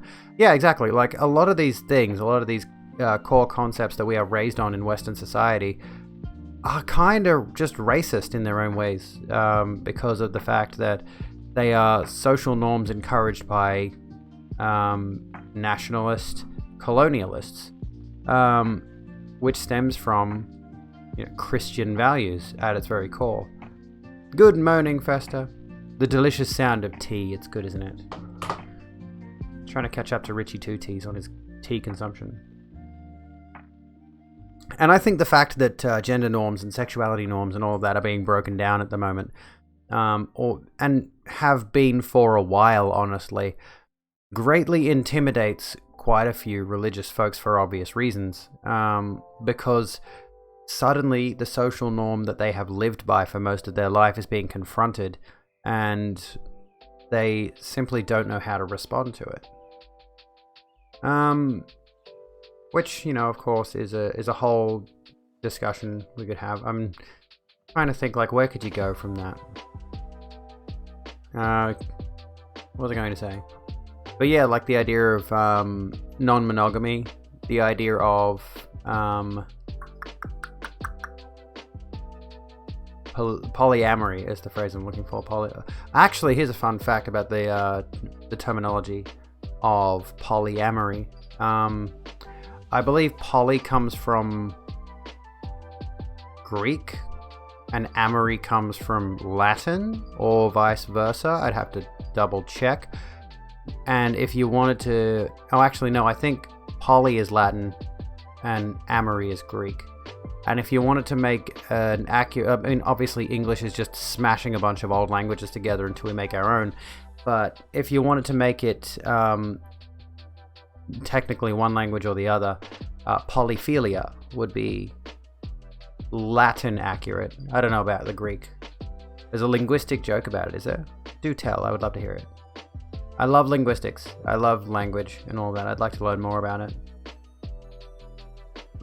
Excuse me. When you were an egg, you didn't know you could be both trans and beautiful. What you knew about trans women was what you learned from shitty sitcoms, where they were always the butt of the joke. Haha, man in dress. I fucking hate that trope. It wasn't until you started really becoming attracted to trans women. My dish 18, welcome to the Rogue Room. Sit down, grab a drink, and chill out with us, friend. That it kind of clicked that your perceptions of trans people were very skewed, and that's on purpose. The way that the media has long been skewed against trans people, like you said, turning them into the butt of the joke. It's honestly amazing how many transphobic jokes The Simpsons has, to be quite honest with you. And watch them eventually, maybe they've already done it, I haven't kept up with The Simpsons, watch them eventually add a trans-accepting character after years and years of using trans women as the butt of a joke. Or transgender people as the butt of a joke. Again, oh, hang on, Reverend Dell, by the way, I forgot to allow this message through auto mode. Fuck TERFs and ACAB. Rogue bitch used add permitted term ACAB fuck. Love a smart language expert. They're cunning linguists. That's the name of a hip-hop group. I don't know if they're still together. They were around back in early 2000s, I think. Part of a hip-hop community called QN5, if I'm not mistaken. There was a whole bunch of musicians under that label, an indie label, and there was two of these rappers were were their own little individual group called the Cunning Linguists, which was where I first saw that phrasing. It's fucking great. Poly from Greek polys much, amory from Old French amoros, meaning love. There you go. Thank you, Bernard. So I got it completely wrong. From late Latin amorosum, from Latin amor, from amer, love, to be in love, to find pleasure in. Polyamory is wrong. It's either multi-amory or polyphilia, but mixing Greek and Latin roots, wrong. Oh, that's fucking great. I love it. Can we get a laugh track in the chat? Welcome to the Rogue Room. HD guy, welcome to the Rogue Room. Sit down, grab a drink, and chill out with us. The white liberal is the worst enemy to America and the worst enemy to the black man, Malcolm X. I need to look up more about Malcolm X, honestly. I don't know enough about him. Tentatively intending to go back to school and do linguistics at some point. You should. Absolutely should. I was considering it. There was a linguistics module that I could have enrolled in. Yes, bin the turfs, Cass, absolutely. Fuck 'em. Straight in the bin. But not in the gender bin. The gender bin is where gender trash comes from. And we like the gender bin. They can go in the other bin with the regular trash. Where they belong. Transphobes in the US like to dead name Caitlyn Jenner because she committed manslaughter, but they don't make it about the offense, but her identity. Exactly. That's the thing, is... And that's the situation if any trans person... I don't like Blair White. I think she makes some terrible points, and I think she's explicitly a pick-me. But I'm not gonna go like Xander Hall did and go look up her dead name, for example. Just in case, you know? Can turfs go in the recycling so they can be recycled into good people? Unlikely, but... But yeah, Caitlyn is a bad person not because she's trans, exactly. And I, back before I'd come out, and when I was still deeply suppressing, I had a number of criticisms of Caitlyn Jenner because of that very reason, like, oh, the trans person, but she's so reprehensible, and then, dead names and all that stupid bullshit, which is really, really toxic. And the fact that people still do that kind of thing, and they'll say it's a joke, they'll brush it off as a joke. I fucking hate that shit, dude. On the subject of jokes, can we talk about jokes? Can we talk about comedy? But yeah, Caitlyn's done some bad things. Live in the gender bin. Get them out of my fucking bin. Compost them, yeah. Stick them in the compost. Feed them to the worms. You don't own a TV, but recently somewhere that had one, The Simpsons was on, and it just happened to be the episode. They actually had an episode where they called someone the T-slur. Are you serious, Bernard? There you go. I did not know that. I do know the joke that in one of the flashback episodes where Marge and Homer are discussing where to sleep Bart in their small apartment. Hydrate. Thank you. And the joke was that Homer had a cousin. I can't remember. He had a cousin. And he's talking about how his male cousin, used to sleep in bed with their parents till he was like 23 or something. And she goes, cousin Frank. Because my cousin Frank slept in bed with my parents till he was 25 or something. And Marge goes, you don't have a cousin Frank. And Homer goes, oh, she's Francine now.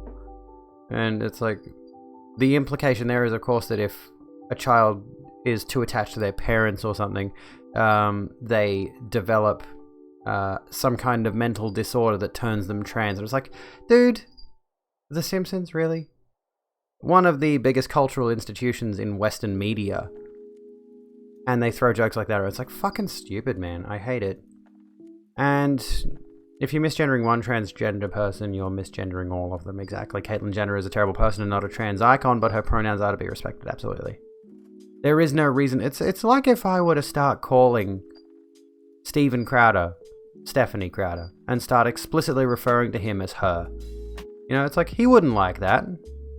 Am I going to do that? Am I going to stoop to that level and misgender a dead name Steven Crowder? No, I'm not.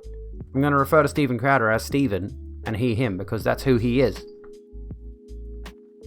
Wasn't allowed to watch those shows as a kid, and as you've gotten older, you've never gotten into them based on the fact that they love to have jokes about marginalized people. They do. Haley, your title is highly objectionable in my opinion. Please be more considerate of bins. Bins don't deserve turfs. Where can we throw the turfs? Stephen the obtuse prick. That's the best way to do it. Anyway, speaking on the subject of jokes, and on the subject of Stephen Crowder, let's stick with this for a moment. There was a comment. Let's come back to this tweet, right? Let's come back to this particular tweet by Scrowder. Crowder is a dipshit. Matt Groening does that shit all the time. Why are they male? Yeah, exactly. Why are they male robot and female robots? Mainly so they can Lily Simpson has a fantastic video on my Twitter is the same, rogue bitch. Lily Simpson has a fantastic video on an episode of Futurama where they specifically have Bender change genders to compete in the women's division and win a ton of medals, and then there's a whole storyline that spews off from that. And also, if you want, you can just go !Twitter in chat. And also, down below, there are at least 2 panels, I think, which lead to my link tree, which has, like, all of my social stuff. Howdy, Hoonatic. How you doing? So, we had this meme, right? You remember this one? Allegedly, AOC's abuser was found. And it's a picture of Karl Marx photoshopped onto whoever the fuck this is. It says, seize the means of reproduction.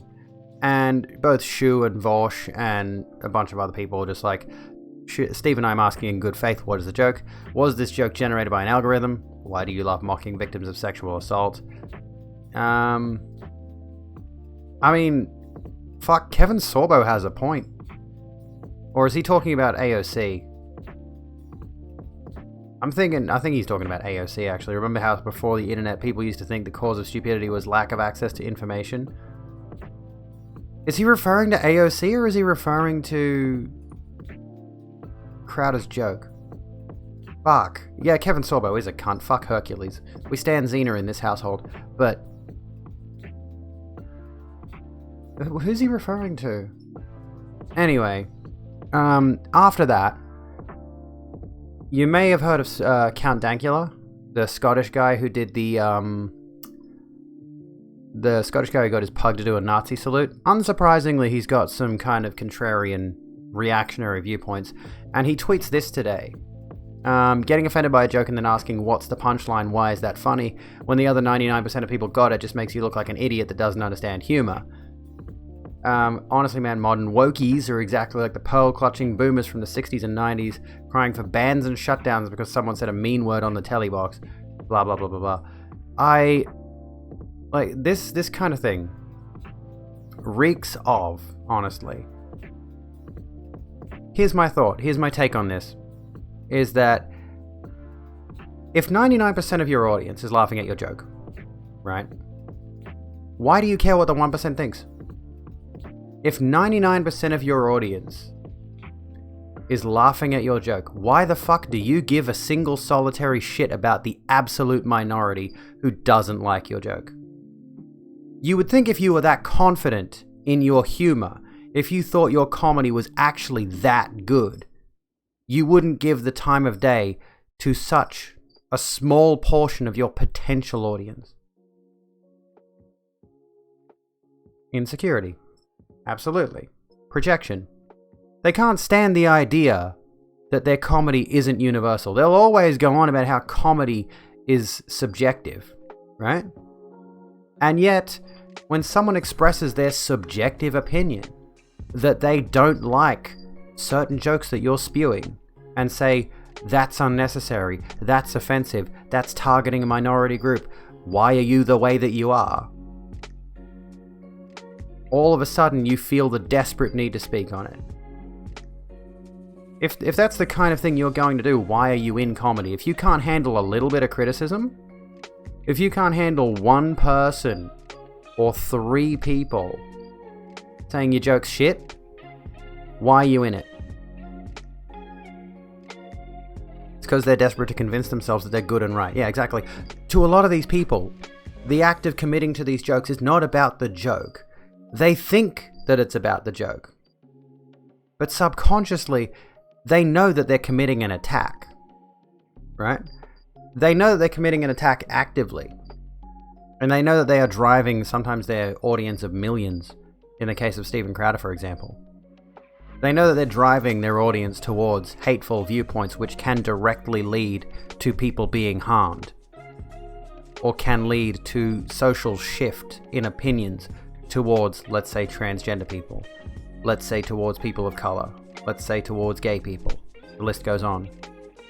The moment you take your huge audience and you make a specific joke targeting victims of sexual assault, right? For example, what you're doing is for example, let's take the AOC thing. I forget exactly what she was talking about. I think she either mentioned she was a victim of sexual assault in the past, or she was fearing that she might become a victim of sexual assault, or of course, given who the people... Oh god, I just bumped my desk, sorry. Given who the people were at the Capitol riots and given what their intentions were, there were people spreading word on social media, find AOC and kill her, right? She had every right to be terrified, whether she was in the Capitol building or not. And by the way, the Capitol building is a complex. She had every right to be terrified, okay? And if a woman expresses her fear that she might be raped, then you go and you make a joke about Karl Marx seizing the means of reproduction at her expense, which again, not funny. It's like, even just putting aside the offensive shit, it's just genuinely not a funny joke, Crowder. It's dog shit, but let's not be surprised by that.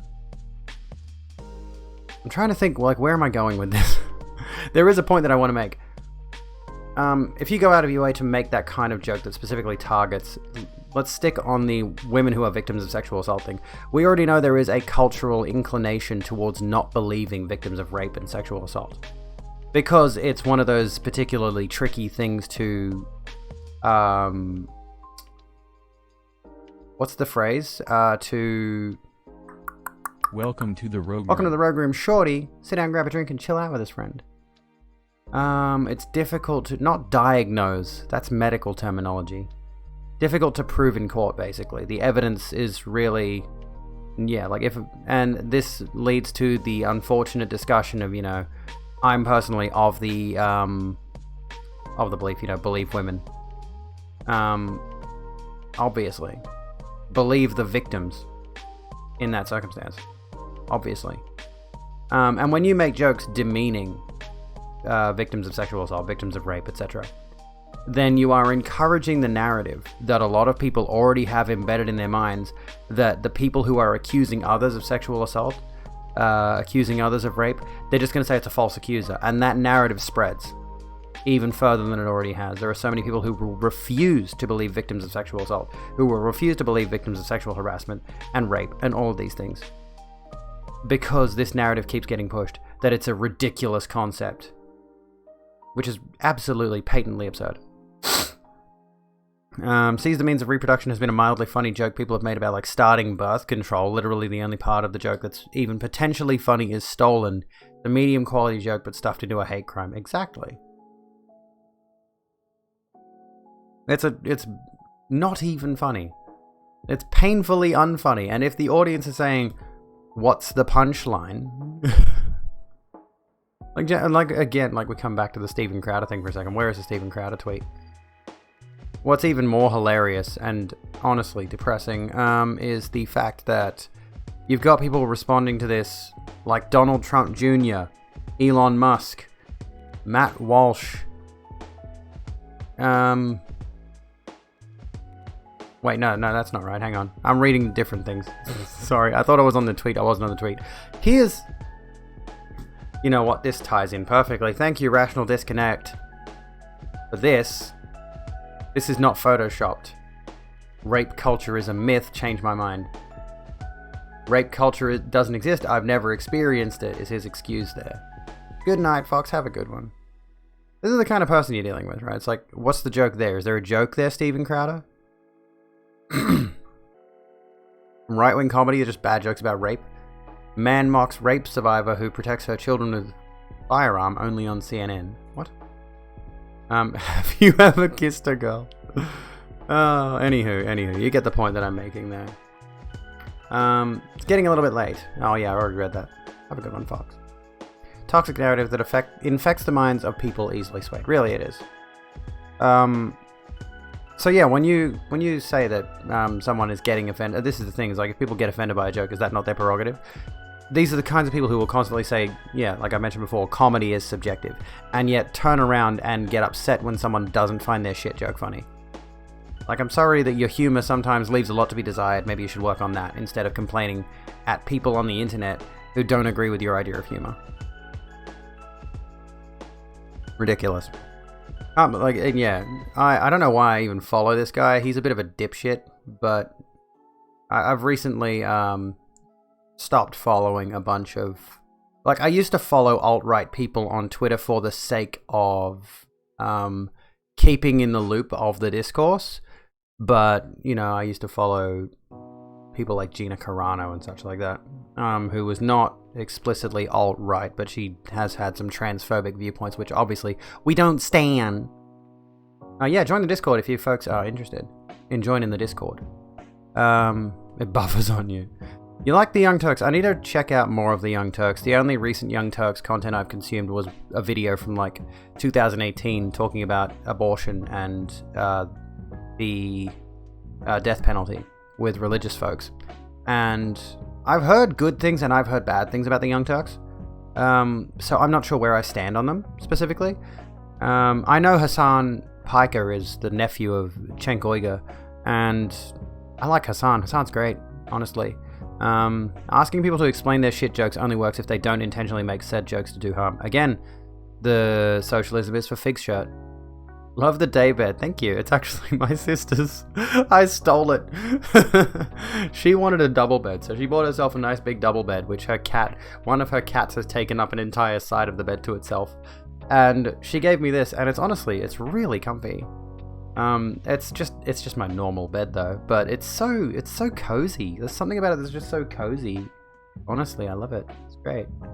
Cenk Uygur is an amazing debater. I'll have to watch some debates of his. I'd like to have the capacity for debate, honestly. It's a weird thing with me. I think, you know, obviously it requires that you do a lot of research, and I would have to do that, which I'm gonna have to do when I do sociology at the university. I just feel more. I feel compelled to look up and know more things in recent times. You're a comedian and I personally see the blah blah blah blah. Personally see this kind of thing in the same all the time in stand-up. At some clubs that you performed at, there have been comics that have said jokes about things like politics, for example. Then they'll get the crowd going and everything's fine. And there is sometimes just one person in the audience that will call them out for it and heckle, but then not know how to heckle.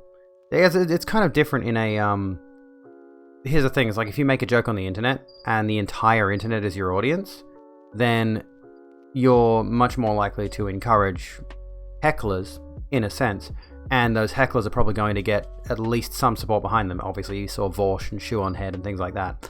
In a situation where the comedian is on stage and they're in control of the situation, they have the microphone, you've got one heckler, amidst a crowd of people who agree with the comedian's viewpoints, and thus are going to be... This is where the comedy is subjective thing comes from. If you are a comedian and you go and you host a stand-up show and your fans hear about the show and they go to it, then obviously the fans of your comedy are going to be there to watch you and they're going to be engaged with your content. But yeah, like if you've got one person who goes there just to heckle and they don't come prepared for a shutdown sort of situation, then obviously the entire power dynamic lies within the comedian's grasp. So it's a different scenario entirely. I think comedians have a habit of getting into echo chambers, quite frankly, where their audience is just reinforcing their ideas back to them, just regurgitating it back and forth. So, you've got a crowd that agrees with what you're saying, and then you're just spitting it out to the audience, which of course is less common these days because pandemic or whatever it is we're going through. You find yourself avoiding stand-up like the plague because it usually is the bottom of the barrel sexist, homophobic, racist, and transphobic humor. Yeah, exactly. Do you recommend any comedians that do better than that?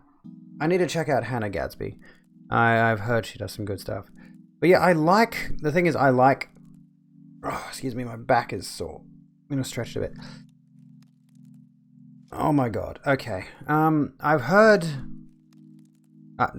seen some good stand-up comedy, but it's usually like comedy festival bits where it's like they've got a 5-minute set And yeah, obviously there are good, funny comedians, and again, anything can be comedy, like we've said. Like it's a subjective concept. So if someone doesn't like the comedy, they can feel free to tune out. They can feel free to find something else. We're not even on TERFs anymore. My title is still TERFs can go in the bin. No, I don't live with my sister. I live alone. James Acaster is lovely. Hannah Gatsby is funny. You like her? I'll have to give some of these folks a look. I've heard about Tig Notaro. But anywho, what was I going to talk about? There was something that was perhaps interesting. I've got a few articles here that I wanted to touch on. We already did the Mass Effect Legendary Edition thing, which was a fun discussion.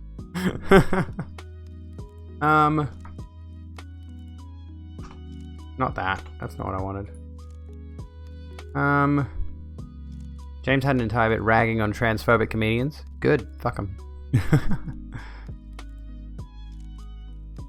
Oh, no more R's in my Blidio blame. What can we... There's a few things here. I mean, I was talking earlier about a bit of breakdown of words that we commonly use, but we're not really doing that right now. Right-wingers don't like that their jokes aren't funny. I've done that one. Richard Pryor is good. Yeah. Have any rare Aussie slang for a Canadian planning on immigrating? No, if we do, maybe Canuck? I don't know, honestly. I know I've heard a few Australians refer to Americans as Yanks, which is a fairly common one. Let me see here. How's about this? I've got an article. You won't believe this headline. So, you won't. You won't believe this. Alright. This was an article. Seppo is a good one for Yanks. Mean for me to use, not specifically to mean Canadian. I honestly have no idea. Here's a thought. Prepare yourselves mentally for this shit. Andrew Bolt is an Australian journalist working under Murdoch Media. He writes for the Herald Sun, okay? You're busting beer bag radio. Here's an article he published yesterday morning. Yesterday night, sorry. 8 p.m. February 7th. Welcome to the Rogue Room. Welcome to the Rogue Room, the thinking saber cat. Sit down, grab a drink, and chill out with us, and prepare yourself mentally for this fucking opinion piece headline. Andrew Bolt, why do elderly Australian men keep getting jail for raping young boys? That is the headline. That is the headline of an article Andrew Bolt published.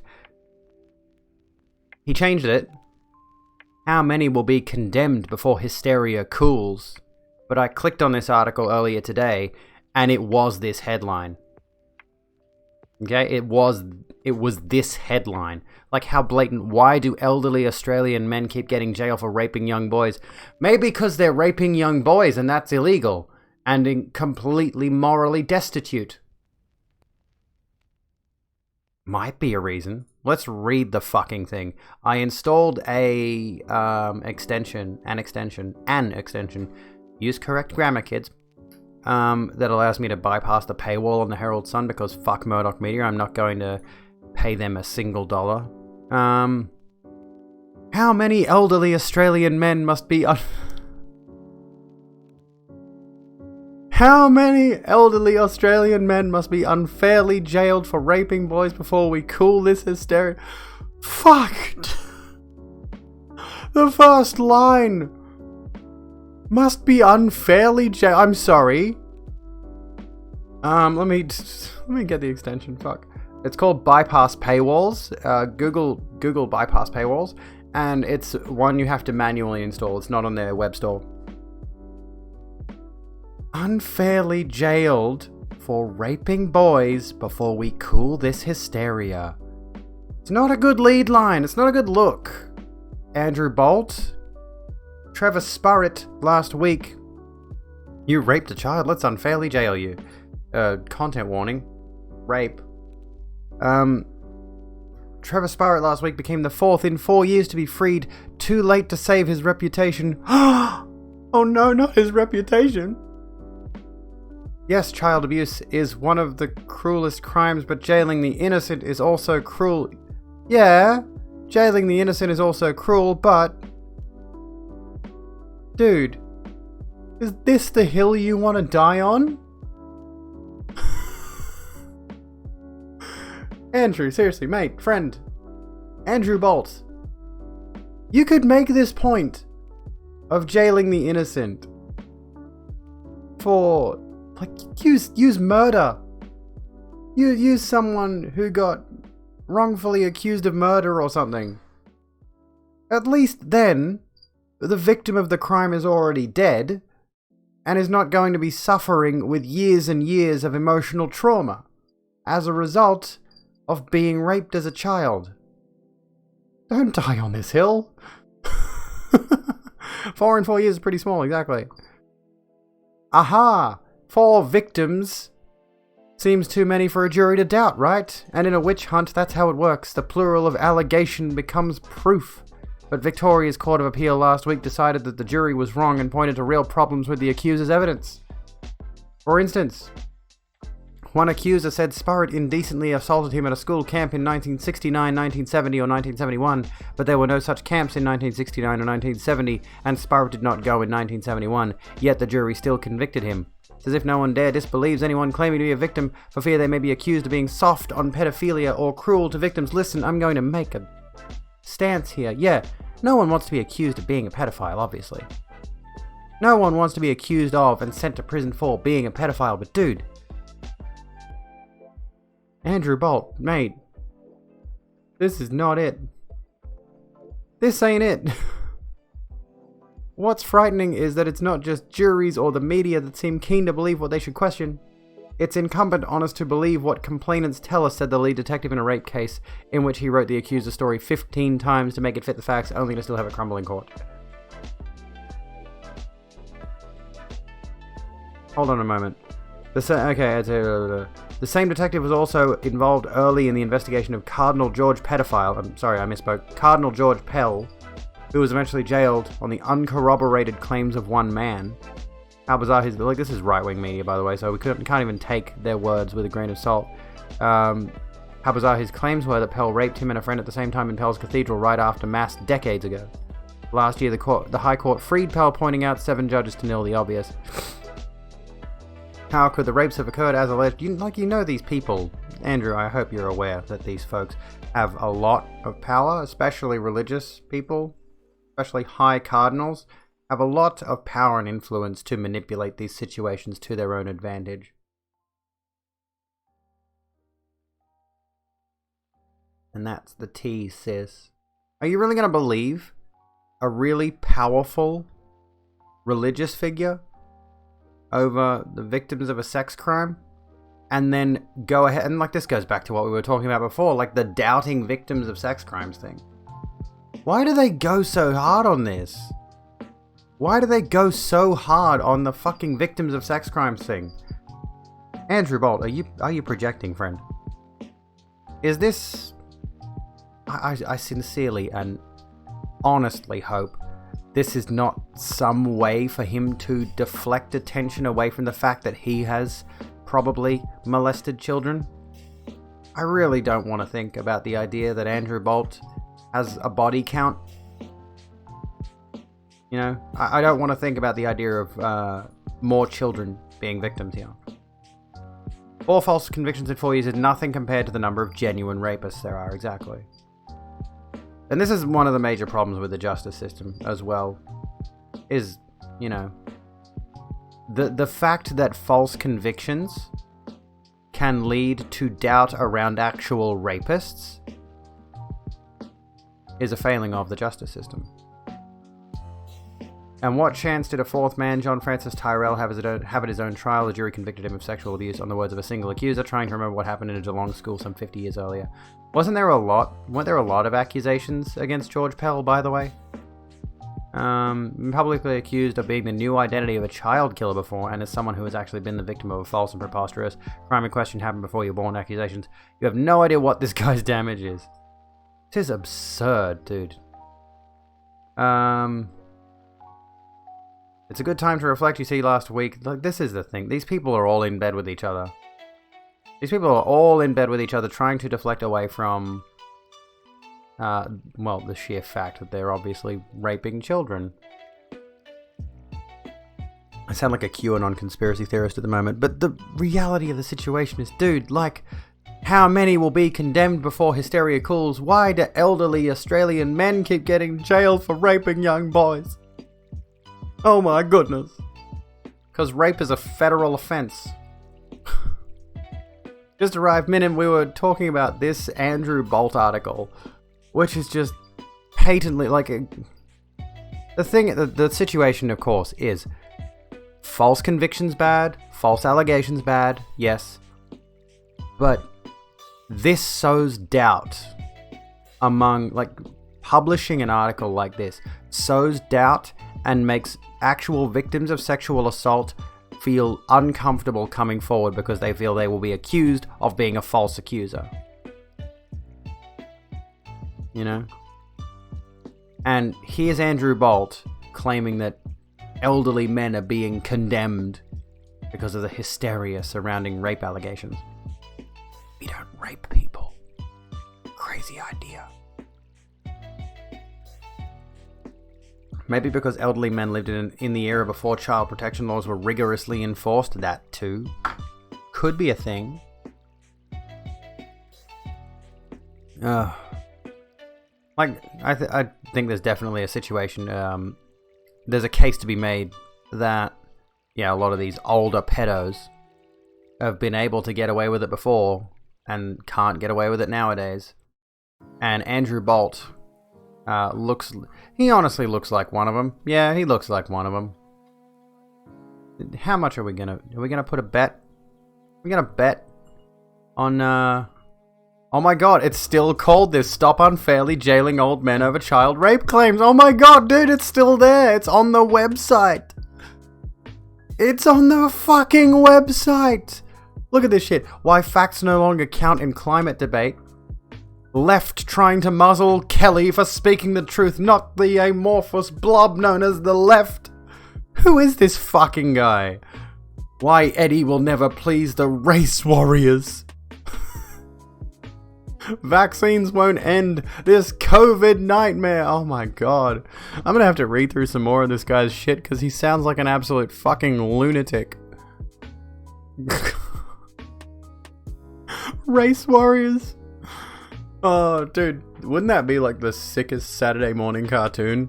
Race warriors! And you got like a black dude, an Asian dude, a Native American, and like, who else? An African woman, and a Dutch woman or something. I don't know. You got a team of 5, and they go out and they fight racism. They go around punching bigots in the face. Fuck yes. We need race warriors. Trans liberation now, and race warriors now. We want the Race Warriors Saturday morning cartoon.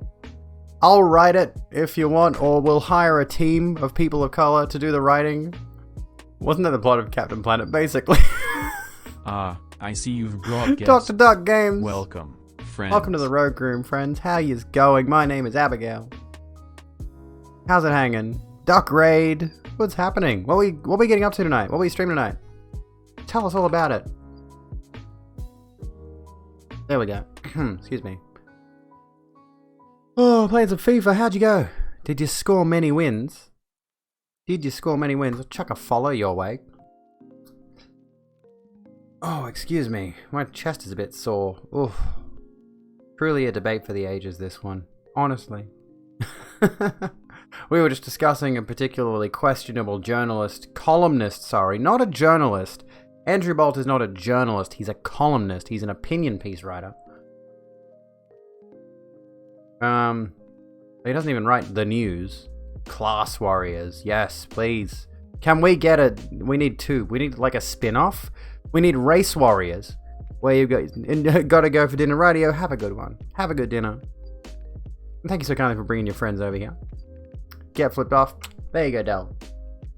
We need 2 Saturday morning cartoons, alright? We need to start with Race Warriors. We start with Race Warriors. We got a team of multiple different people of color who are superheroes and they go out and they punch racists. And then, further down the line, maybe like around midway through Season 2 or Season 3, we get introduced to the Class Warriors.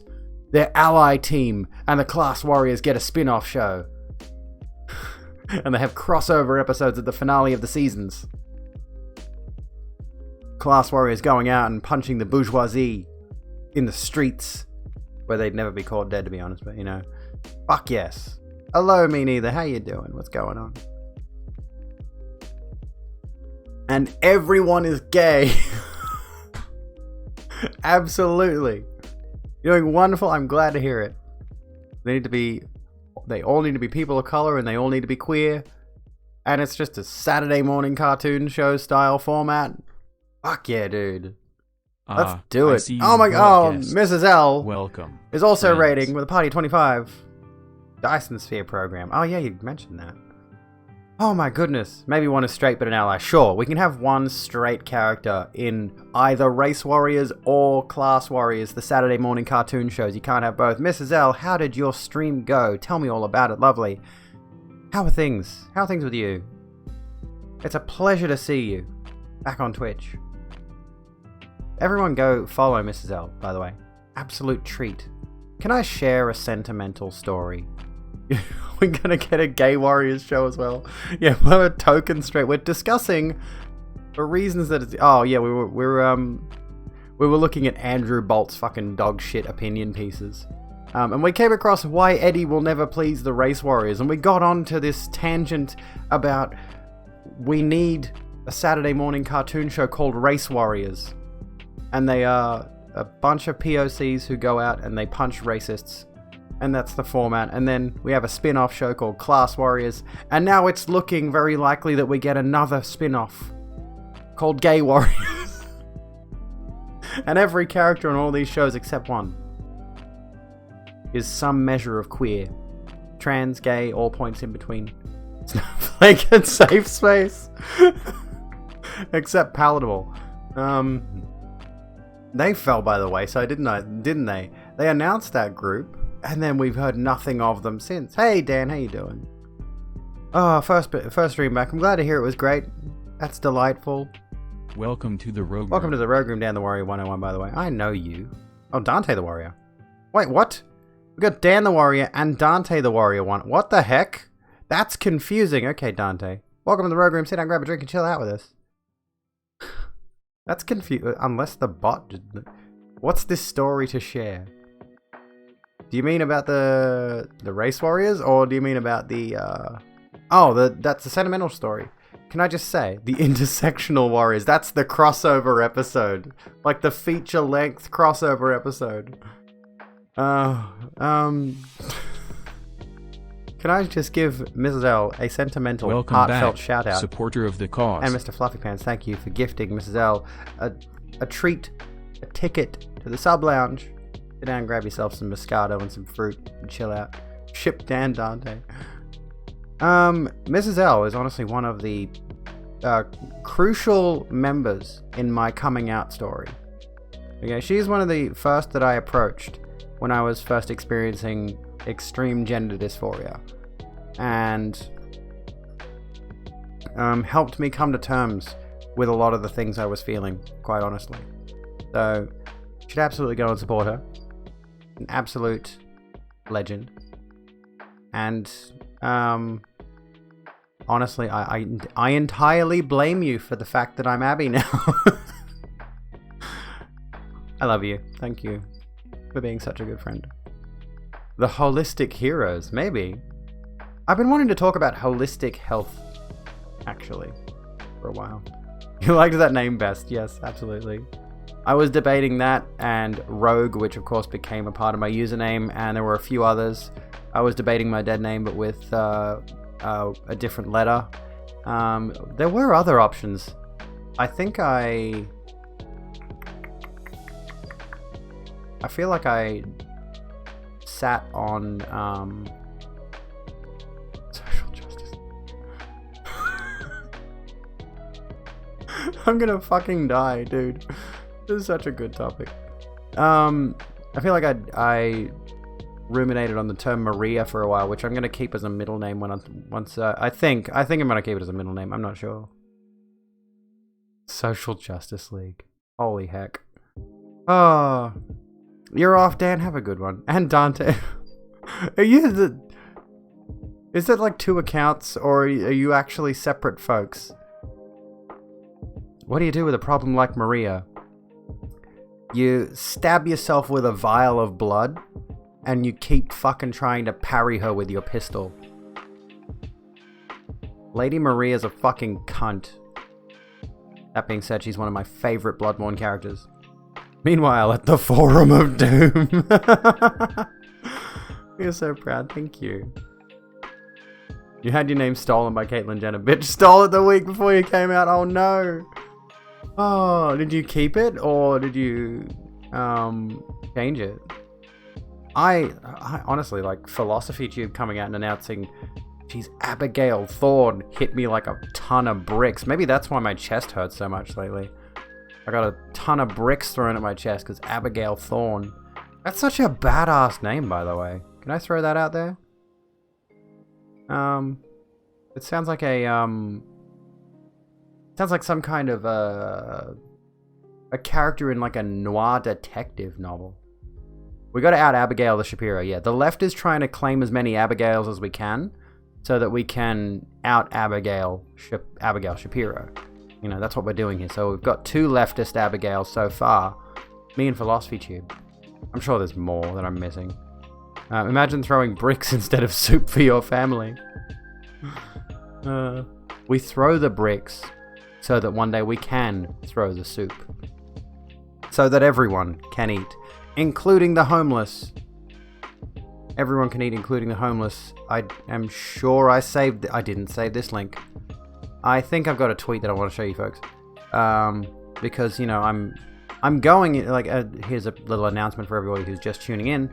I have just done my enrollments for university, so I'm going full-time university this year for the next 3 years, which may affect some of my content, but I'm going to try to stick on streams and my video essays at the very least. Some of the content in the video essays may shift, but I am fully intending to use what I learn in my studies for some of those videos, so Welcome expect some back, interesting stuff. supporter Mr. of the Fluffy cause. Pants gifting a sub to Botwick. Thank you for gifting them a sub. My bot is they, them, for the record. They still go by Mr. Botwick, though. That's their choice. When you play as female characters on games, you usually go for Charlotte or Charlie. As if you'd been a girl, you'd probably have been very much a tomboy. I like Charlie as a girl's name, honestly. It's really, really cute. I like it. Someday Grimes won't be the only one to eat Elon's ass. Okay, should we talk about wealth inequality? Or this shit? Here's something that I saw the other day.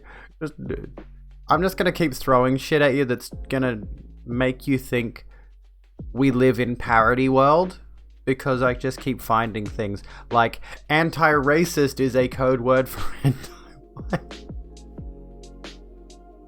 What? Just gonna throw that at you. You can discuss that one. Need to head to bed because you're exhausted and you have the school run tomorrow. Thank you so much for rating us, Mrs. L. I hope you have a lovely, lovely night.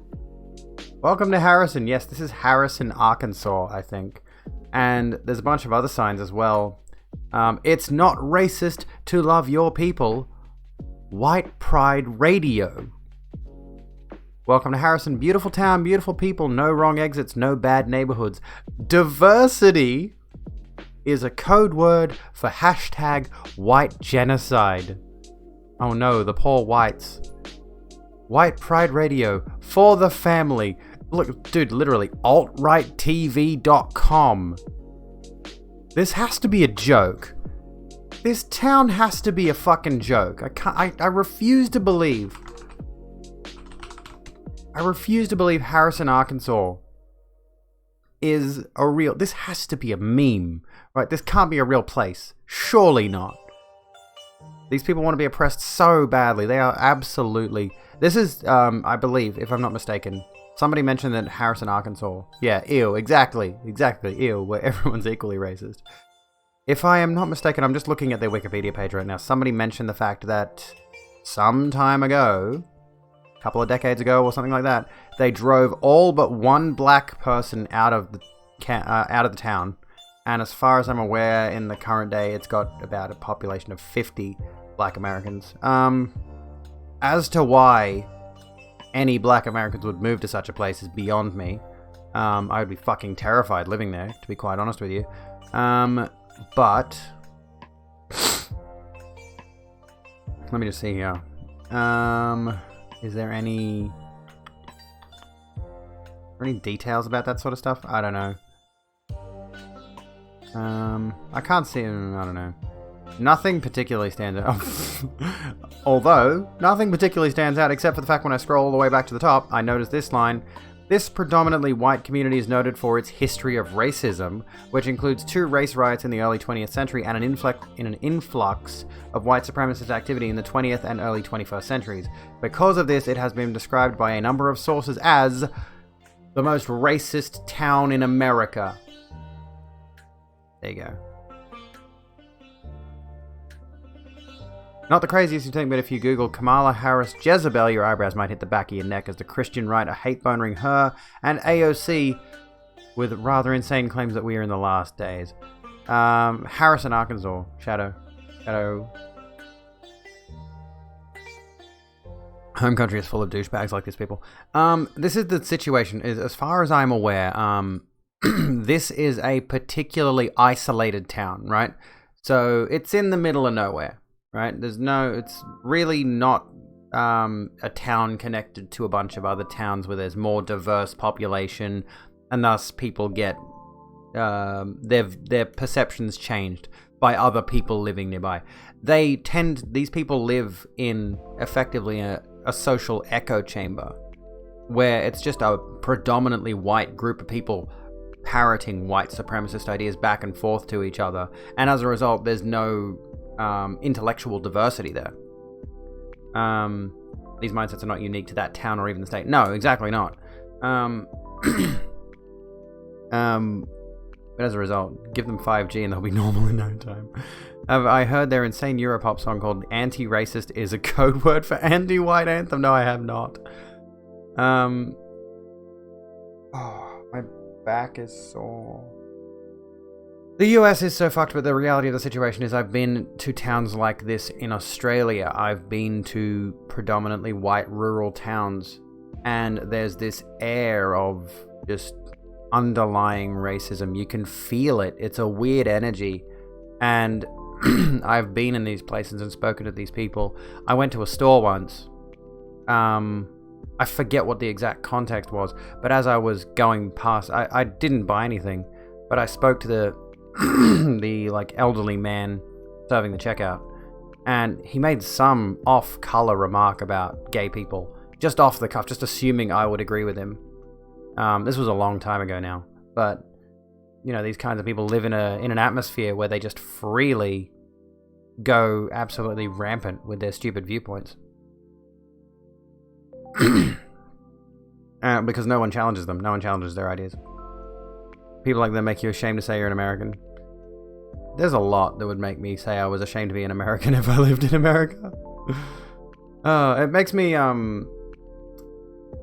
me question like my earlier self. There was a point in which I actually wanted to go to America and live there, which I'm glad I don't now, honestly. I have to admit, I have to concede that I have a lot of privilege where I live now, even though I do complain about the fact that I'm broke as fuck. Like these people. This was something that came up. Damn, the benches were fucking up the budget. That's crazy. MTA.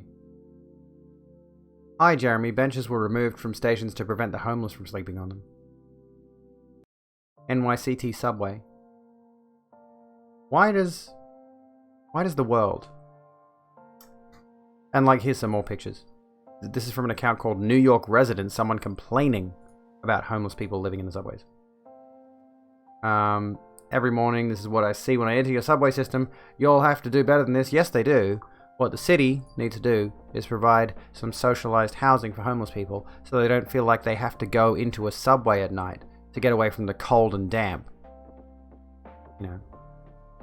You're ashamed to say that your country touches America. So it's the IRL of the cars that ate Paris? What's the cars that ate Paris? Small town of Paris, Australia deliberately causes car accidents, then sells... Oh, dude, I've heard of shit like this. And not even like this is a comedy, horror, sci-fi, but this shit actually happens. A dude made a vid standing in front of that sign you showed, holding a BLM sign. What a legend. What a fucking legend. Canada, okay. Nice. What was I saying? I was going to say something. The US is Canada's trousers. But yeah, like there are towns like this where it's the middle of nowhere, and if you drive through, what was it? Colorado City is another one. Another creepy cult-like town or something along those lines. Colorado City, Arizona is a town in Mojave County, Arizona, US, in a region known as the Arizona Strip. According to the 2010 census, the population of the town was 4,821. At least 3 Mormon fundamentalist sects are said to have been based here.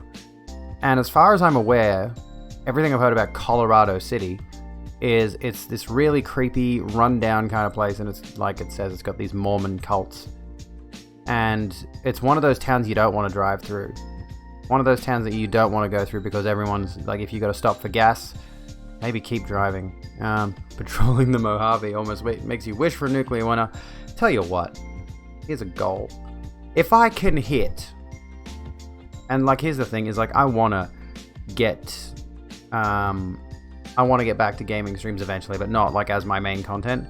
Because I honestly, this is kind of a shameful thing to say. My streams have been doing super good lately, and I'm really enjoying stats going up. I'm enjoying, there's more people sticking around, there's more conversation happening, it's been delightful. Community has been growing. You're all such wonderful people, honestly. I love all of you. You are so great. And I want to treat gaming streams as a write-off. So I want to do a gaming stream where we chill out to a game and don't really do a whole lot of the discourse. I mean, although I do feel like playing Stardew and doing discourse about how corrupt Mayor Lewis is, and you know, the capitalism of the Joja Corporation, all that bullshit. But yeah, I want to treat gaming streams as a thing that we can look forward to occasionally, but I also want to look at them as a potential write-off stream where it's like, I know my numbers in just chatting are where my strength lies, and if I start doing a gaming stream, it's going to tank those numbers. So that's kind of my viewpoint. It sucks, but that's analytically how Twitch works. It's like if you find a niche in a certain category and you stick with it, there's a lot of potential for growth there. And I truly believe I have the potential to grow quite a bit in just chatting as a category, as my primary focus with my content, and then eventually we come back to gaming streams every once in a while. Oh, Dr. Duck. Well, welcome back, and thank you for the follow, friend. I hope your dinner was lovely. But yeah, that's my goal with like gaming streams in the not too distant future. We will do something, and I was going to say the reason I brought that up is because I was interested in playing Fallout New Vegas, as I've never played it, and nor have I ever played any of the earlier Fallout games. I've only played unfortunately, the Bethesda ones. Fallout 3 and Fallout 4 are the only ones I've given any real time to, and I know the Obsidian ones, so to speak, are generally considered to be the better ones. I also wouldn't mind giving the Outer Worlds another shot, because it has this great storyline about company towns, which would be good to explore as well. You work in the UK transport, and benches on all stations have armrests, but they're not there for comfort. They're there to stop the homeless sleeping on them under the COVID lockdown. Councils have been forced to home the homeless. They should be forced to home the homeless regardless. This is honestly one big thing that I really, really want to talk about on my stream quite often. I hate if anyone ever says to me that capitalism is a good system, point to the homeless and say, how's capitalism benefiting them? Capitalism is explicitly a flawed system on the sole reason being that there are homeless people. There should be if there's so much money, if there's so much income in your country, if your country is so great because it's capitalist, home the homeless. Why the fuck are there people in places like America, Australia, the UK, anywhere that lives under a capitalist regime, not regimen. Fuck. Regimen is something you do at the gym. Why are there people living under capitalism who do not have houses, who do not have food? Okay. I don't know why I have that there. It's silly, but okay, you get a 60-second timeout. Turf Island councils shifted the burden of housing to private housing associations. This is the thing. Here's Twitch. Generally, it's cheaper to the city to home the homeless, but that puts downward pressure on rent. You're absolutely right. Again, it's another... Thank you, Drago, for the hydration. It's another explicitly capitalistic measure. If they have to home the homeless, then guess what? The value of land goes down. If they have to start putting homeless people in homes, if they have to start building places for the homeless to live, and this is the thing, Australia used to have some reasonable level of socialized housing, right? And at some point, because there wasn't enough money coming in from socialized housing, because duh, they decided to shift all of that socialized housing to private ownership, and it became just another apartment complex where, you know, you had only people with a significant income could rent them.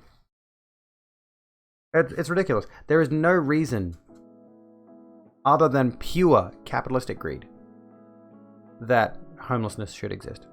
It's purely to try and force, and yeah, conservatives enjoy the suffering of others. Absolutely, Riot Girl. Abso-fucking-lutely.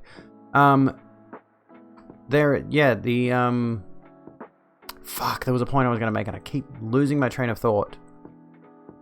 Fully automated luxury solar punk now. Fuck yes. Fully automated luxury gay solar punk. Let me look this up. Let's get rid of Andrew Bolt's stupid pedophile face for a moment. Solar punk. Oh yes, dude. Fuck yeah. Dude, this aesthetic. Holy fuck. You know what I like? And some of you may disagree with me on this. Eco-brutalism. I know Shoe on Head would probably stomp on my face.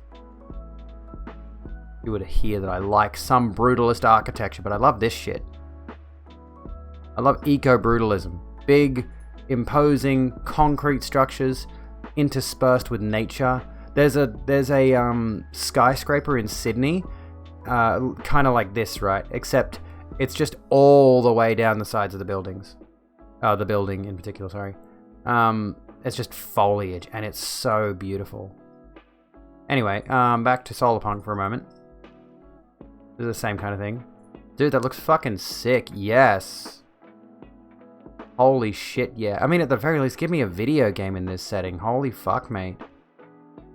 Look at that fucking tree. I have a new affinity for a certain style of economic architecture. Please. We want Solarpunk now. Imagine living in that Solarpunk utopia in that gorgeous house with a bunch of gay friends. I want a bunch of gay friends to live with. That'd be awesome.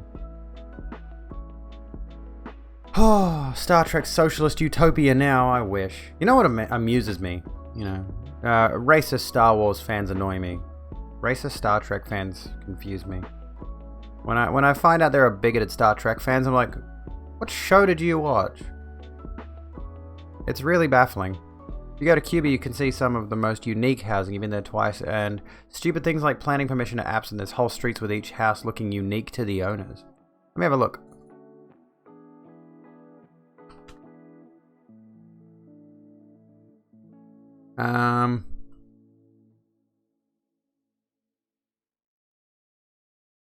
Is it...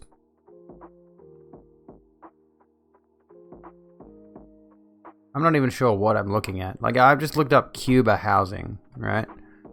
And I'm getting a bunch of images, like, of different sections. There's a shirtless man. Hope he finds his shirt. Is it stuff like this you're talking about, or... Excuse me. One of the first televised out in the Styx Hograin area. I'm not even sure what I'd be looking for, to be honest. But that sounds interesting. This looks interesting. This kind of... That looks like something out of Taken. That reminds me of a particular scene in Taken. I don't know why. One of the first televised interracial kisses was in Star Trek, yeah. Racist Star Trek fans are Star Trek fans that never watched Star Trek. Oh no, speaking of contradictory conservatives, have I heard about the drummer from System of a Down? No. But why? Something interesting that came across my feed today was National Socialist Black Metal. Jim Sterling. You might wonder what NSBM stands for. When you Google it, you get both the YouTube ad and the grim explanation right underneath. National Socialist Black Metal, also known as NSBM, Aryan Black Metal, and Neo-Nazi Black Metal, is a political movement and subgenre within the black metal music scene that promotes neo-Nazism, fascist, and white supremacist ideologies. He's a Trump supporter in System of a Down. Why? This is the thing that kind of, how's everyone doing here? Critically thinking veteran. We're doing okay. We're chilling out. We're just sort of John from SOAD. How? Like, you're literally a political band. Left political band. Like, oh yeah, I suppose they did break up, didn't they? I went to type System of a Down. Here's an interesting thing. You know how the term sus is used quite a lot in Among Us?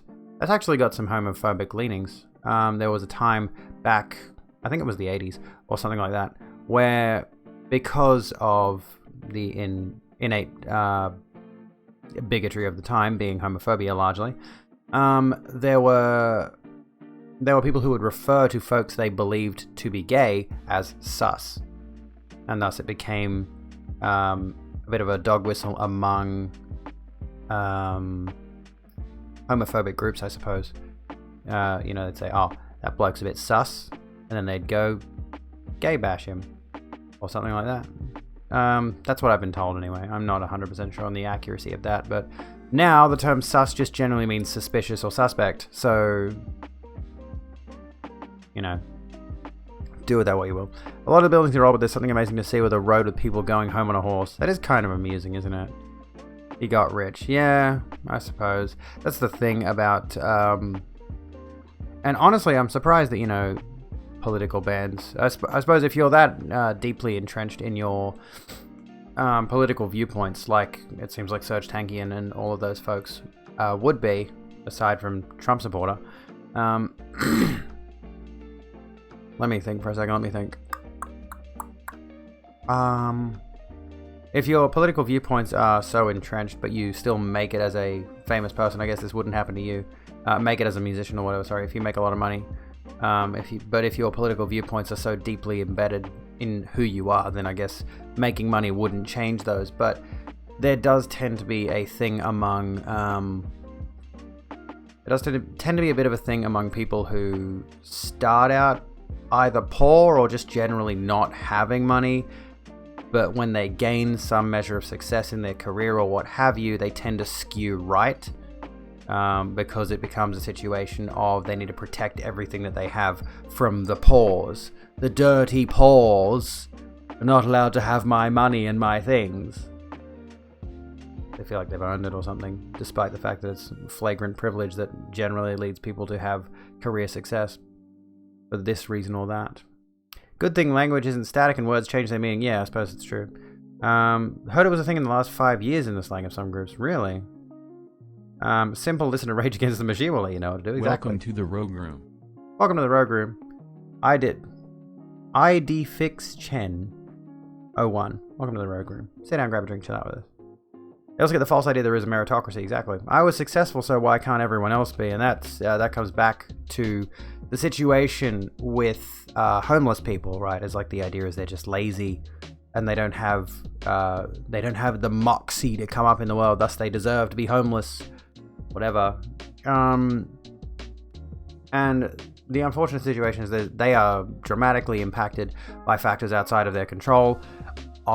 honestly, mental illness is a pretty significant factor among the homeless, and because they tend to cope with their homelessness by drinking, if you give them money, they'll go spend it on alcohol, which further damages their brain and further makes them incapable of reintegrating into society and thus getting out of their homelessness situation.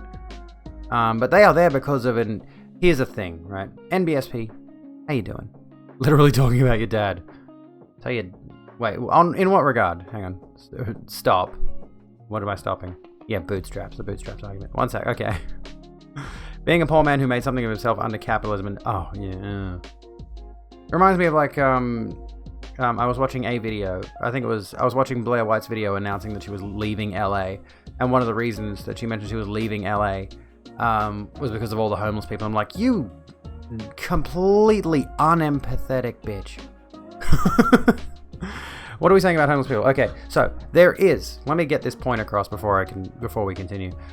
The reason there are homeless people is because there needs to be a disenfranchised underclass under capitalism. There needs to be a really distinctly low point in a capitalistic society that can be demonized and pointed to and say, look, that could happen to you unless, like I said, pull yourself up by the bootstraps and get to work. That is by design. All right? The fact that there are homeless people in a capitalist society is part of the system. You can't solve homelessness because the system that we live under doesn't want to solve homelessness. They want to keep homeless people there as an example. And thus, they will constantly do things that explicitly disadvantage the homeless, taking away their benches to sleep on. No, I'm not saying don't give alcohol. Don't give alcohol. I'm not saying don't give homeless people alcohol. Oh, for fuck's sake, don't give homeless people money. No, we should absolutely try to lift them up. But there is a common trend among homeless people that they do turn to alcohol to cope with their situation. And that makes it more difficult for them to get out of their situation, which of course is designed to keep them oppressed, designed to keep them in their situation. And it's totally understandable. Maybe they could find a small loan of $1 million in a dumpster. At least that's the trend I've noticed based on what I've observed. Not true? Do tell. I will wait. But yeah, in a broad social... Yeah, capitalism needs to have poverty or it can't be justified. There needs to be an example so you can say this is what happens if you don't work. Exactly. There's millions of people who are homeless. You don't see the homeless. Well, yes, true. And I think the more obvious ones, the ones who are living in the streets of the cities and things like that. Been homeless a number of times. You give money to homeless people. I mean, you should. You should support homeless people if you can afford it. You should give them money to buy... Like, the idea that I have heard is if you see a homeless person out in public, buy them food.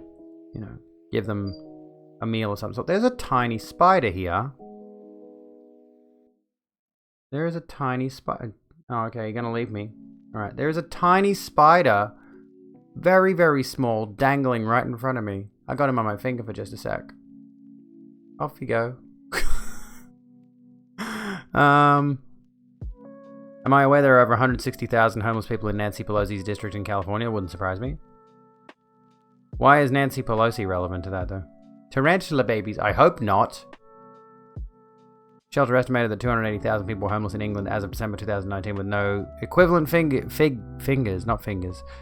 for Scotland and Wales. In England, 288,470 households were owed assistance. I can't read. It's like nearly midnight. To prevent or relieve homelessness in 2019-2020 compared to 9,993 in Wales. A teeny tiny. I couldn't show it on the camera. You wouldn't see it. Like to keep food gift cards on you so you can give to homeless people a free meal when you can? Yeah. Run away, I'm in Australia. It's not deadly. It's still there, though. It's dangling in front of my camera. Don't you start leaving webs all over my camera, you little shit. A lot of homeless, especially in Western countries, are people who are mentally ill as well as homeless due to austerity measures. Let me look up what austerity means. I get the suspicion I know, but I can't think of it at the moment. For Spider-Gwen. Oh, dude, we need a Spider-Gwen movie so bad. Sternness or severity of manner or attitude. Austerity measures. Difficult economic conditions created by government measures to reduce public expenditure. Oh, yeah. Yeah, exactly. Cuts to all the things minorities need to function. And yeah, like you're right, a lot of homeless, especially in the West, are people who are mentally ill, and that just speaks to the fact that Western countries don't adequately take care of their mentally ill. Like, how many of those homeless people are those who were living with their parents? Living with their parents until their parents died. Yeah, can we not? Go sit in the corner. Go sit in the corner. Let me think for a second. Yeah, how many mentally ill homeless people are there because they used to have parents or carers who either those carers left their positions, their parents passed away, or various other reasons, and simply don't have the option to get back into society because those mental illnesses affect them in such a way that it makes them so disabled, essentially, as to be unable to work in a traditional job. And again, they shouldn't have to if they are that mentally ill. They should be taken care of by the government. But like Del said, the homeless don't vote. Exactly. Scale of homelessness is a notoriously difficult thing to quantify. There are many different types of homelessness, for starters. Excuse me, it's not just rough sleeping and people trapped in temporary accommodation or hostels or shelters, exactly. It's not always a visible problem. Hidden homelessness, known as sofa surfing, is virtually impossible to count, as people staying at friends' or relatives' homes are out of sight. True. Absolutely true. Represented a district for 33 years, you would think that number would be enough time to get the number to be manageable. One would hope. I'm completely of the viewpoint of, don't stand politicians. Politics is a specifically corrupt, it's an intrinsically corrupt field to be in, so don't consider any politician to be a hero, for example. There's always going to be hopefully positives, but always negatives. People who might be described as hidden homeless are often slipping through the cracks. Crisis has estimated that as many as 62% of single homeless people do not show up on official figures. God. Yeah, so why would politicians give two shits? Exactly. Isn't that why we the people vote into government? Well, that's the problem. Is one particular political stance I've heard with regards to voting is vote in your own self-interest. And if your own self-interest is not empathic in any way, you're going to get a significant number of people, primarily the middle class and up, who are going to be voting against interests that can help people who are in homeless situations. Vote them in to make things better. They get in to make themselves richer as well, of course. Yes. And I do believe there are good politicians who have goals that specifically lean towards helping people, don't get me wrong, but the vast majority of politicians are entirely self-serving, even on the left. So, no matter how much they argue for progressive ideals and progressive policies, politics is entirely about getting yourself to the top. Is my leader still the... No, that's... Our leader now is the guy who fled to Hawaii for a holiday during the 2019-2020 bushfires. He's that guy who then, after, while the wildfires were going on, he went to a small town. That was 2 leaders ago, yeah. We have a revolving door policy on leadership. Some weeks I have to double check to make sure I know who the Prime Minister is. But yeah, our Prime Minister now is the guy who went to small towns that were deeply affected by the bushfires, brought a bag of groceries. He brought a bag, singular, of groceries. Hey, Sienna. And then he went around trying to shake hands with the civilians who were demonstrably affected by the bushfires while he went off and had a holiday. And surprise, surprise, none of them wanted to touch him. None of them wanted anything to do with him. He went there for a photo op, and he got absolutely shut down. It was hilarious.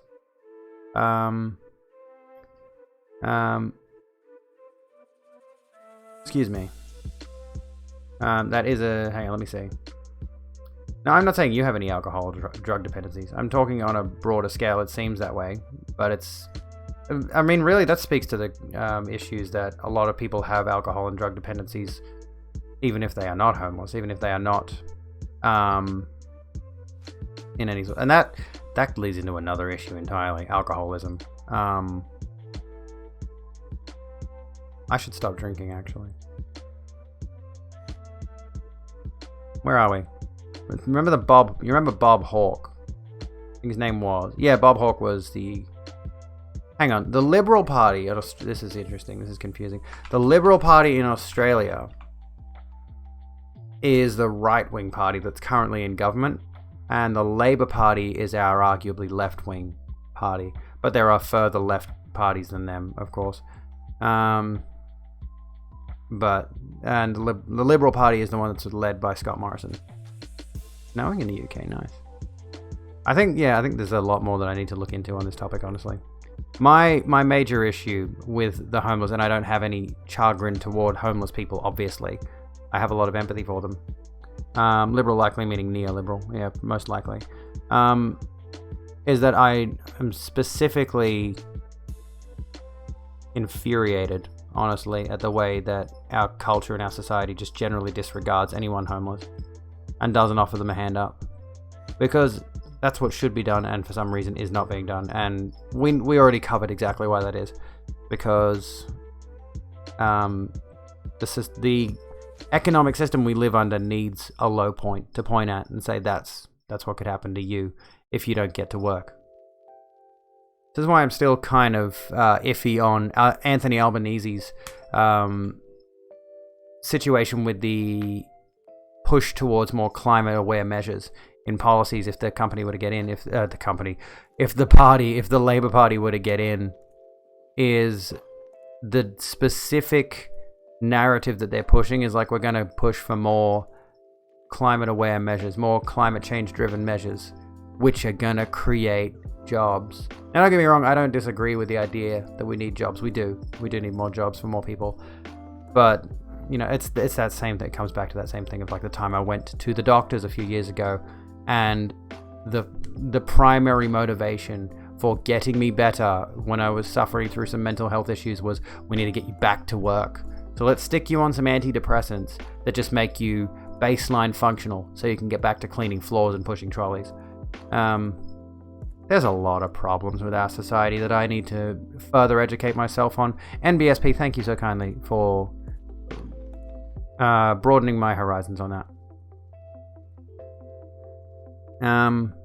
Not a lot of people who are disinclined to offering homeless people money because either A, the homeless person is going to use it on booze, or pretend. That's another issue that comes up.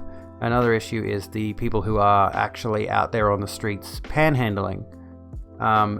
Again, not a dig at actual homeless people, but we've seen panhandlers who are out there scamming people. And that just paints a bad picture in social minds of anyone who is legitimately just trying to get some money together so that they can maybe go and stay somewhere for the night or go get some food or whatever. Yeah, that's a whole thing in its own. Americans thinking neoliberal and conservative aren't the same thing. If it has the word liberal in it, they have a heart attack. The UK isn't alone either. In New South Wales, 37,315 people experiencing homelessness in New South Wales, also an increase of 37% since 2011. According to the 2016 census, there were 116,427 people experiencing homelessness in Australia, an increase of 14% from 2011. Of that, only 7% of people are on the streets rough sleeping. Though the most visible rough sleepers are the smallest group of homeless in New South Wales, only 7% of people experiencing homelessness were sleeping rough. Larger increases in New South Wales are due to a lack of affordable housing. Again, socialised housing. Please give us socialised housing. Less than 1% of private rentals are affordable in the Greater Sydney area for people on low income. I mean, again, this is exactly what I mean, is if you are making under a certain income, you should be eligible for socialised housing. There should be apartment blocks and rental properties and all these things that are affordable and cover your basic needs. And if you're making under a certain threshold of income, you should be completely eligible to go for those. But we know the reason that they are not an option.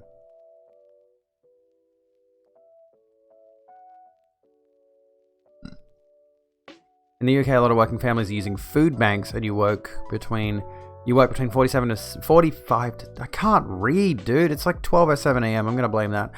You work between 45 to 78 hours a week, and even you felt the penny pinching as Brexit is making cost of living is going up here. My rent is actually going up soon. I signed a 3-month lease almost 2 months ago now, and I am going to be paying even more money on rent soon that I can't afford. And I'm feeling like I've said this in the past, and now I'm honestly beginning to feel it a little bit. I'm beginning to suspect that maybe I could be on the cusp of potential if things keep going up and I can't manage to scrape together enough cash. It's like, what's my outcome in a few years, you know? I'm worried as someone who is an autistic person who struggles with gainful standard employment, you know? But I can do this shit just fine. What the fuck? There's a whole thing there. More inclined to offer them something tangible like food rather than flat cash. They're like, no, I don't want food, just give me money. Potentially a scammer, potentially. Countries are ending homelessness, and most notably Finland, through Housing First. This provides permanent affordable housing with support where people need it, which is ideal. Housing Stats, a national campaign on affordable housing and homelessness, was launched in March 2018. Let's continue this topic tomorrow. I'm going to save that bookmark. This site can't be reached. Is it .com.au? It'll probably be .com.au. Nope. Excuse me. Anyway. Shall we come back to this tomorrow? Because this is a good topic. I am keen to continue this discussion. Let me get some resources together. Because I want to talk about this at length. I want to do some research. And come back to it because I like this. This is honestly one of the things that I'm very keenly... For anyone who missed it, I am now officially enrolled in university. And one of the topics I am... Oh, everybody's home. Okay, I'll save that. There we go. Excuse me. I'll put this in here and I'll overhaul my notes for tomorrow's stream. There's a bunch of stuff that we didn't touch on. I wanted to talk about queer characters on the screen, the ADHD tax, the Nevada bill for tech companies creating governments, the whole outer world situation. Zombie kills experience with the Stream Elements diversity program. Religious mother demands daughter's school drops LGBT plus support day because it would incite hostility. We'll touch on the ADHD tax. We'll just briefly touch on the idea that this is a particular thing that affects people with ADHD is, you know, you buy fresh fruits and vegetables and you stick them in your crisper in your fridge and you don't end up eating them because the effort required to go through washing them and chopping them up and preparing them prevents people with ADHD from having the patience to do it. So the ADHD tax, and this applies to a number of different things, would be buying pre-chopped, pre-washed vegetables, for example. I'm like that. I'm really lazy. I'll just buy, and I do mean actually lazy. I'm not insulting ADHD people. I am just legitimately lazy. I will buy the packs of pre-chopped lettuce, for example, for sandwiches and stuff. So there's that. Here's the NSW homeless strat till 2023. Thank you for this. If you have any further links, please leave them in the Discord server if you would like to. And, I mean, I'm going to drop this here if you have not already. Follow all my socials, YouTube, Twitter, and Instagram. What was I doing? I've closed the bloody document again because I'm a dickhead. Blah. Thank you for these resources. I'll go through those. And we'll have a talk. We'll have a continuing talk about homelessness because, as I mentioned, your girl is going to uni this year. And one of the topics your girl decided to study is, let me find it,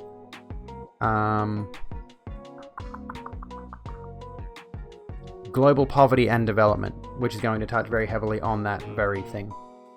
So, and of course, all the sociological stuff, which will go into a number of different class concepts that I have been yearning, honestly, to start researching. I've been incredibly, just dreadfully bad at doing my own research in recent times. So we're going to fix that. I don't want to... Fuck's sake, dude. Who's live? Barjo's not live. Excessive Profanity's live. Fucking ads, cunt. Oh my god, go fuck yourself, Twitch. Jesus. Maybe they're a bit too big for me. Maybe I shouldn't raid that far up. Who should we look at?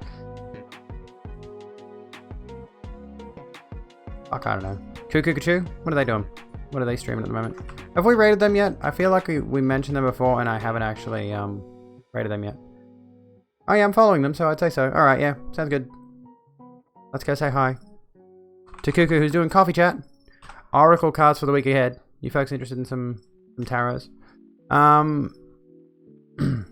LGBTQIA people, there is increasing evidence that lesbian, gay, bisexual, transgender, intersex, queer, or questioning people are at higher risk of homelessness compared to the general pop and may experience more significant consequences as a result. It's absolutely true. Goodness gracious me. It's so depressing to talk about, but it's worth talking about as well. It's worth spreading awareness of this kind of stuff. So we're going to push on this tomorrow. We're going to keep going on this. Because I like the sociological perspective. It's where we look at society and talk about society. It's fun. It's like people watching, but on an educational level. Thank you so much for hanging out tonight, folks. We do live in a society. I am turning into the Joker. I'll be live tomorrow at 9 p.m. Australian Eastern Daylight Time. I was considering taking the night off tomorrow, but I might do it either Wednesday night or Thursday night. I have a video to make, so I've got to take a night off soon to record. Even though I've been going for like straight, honestly, like 3 fucking weeks now. So you can forgive me for taking one night off, but not tomorrow. Soon. Ta-ta, have a good one. I'll see you when I'm looking at you. Lovelies.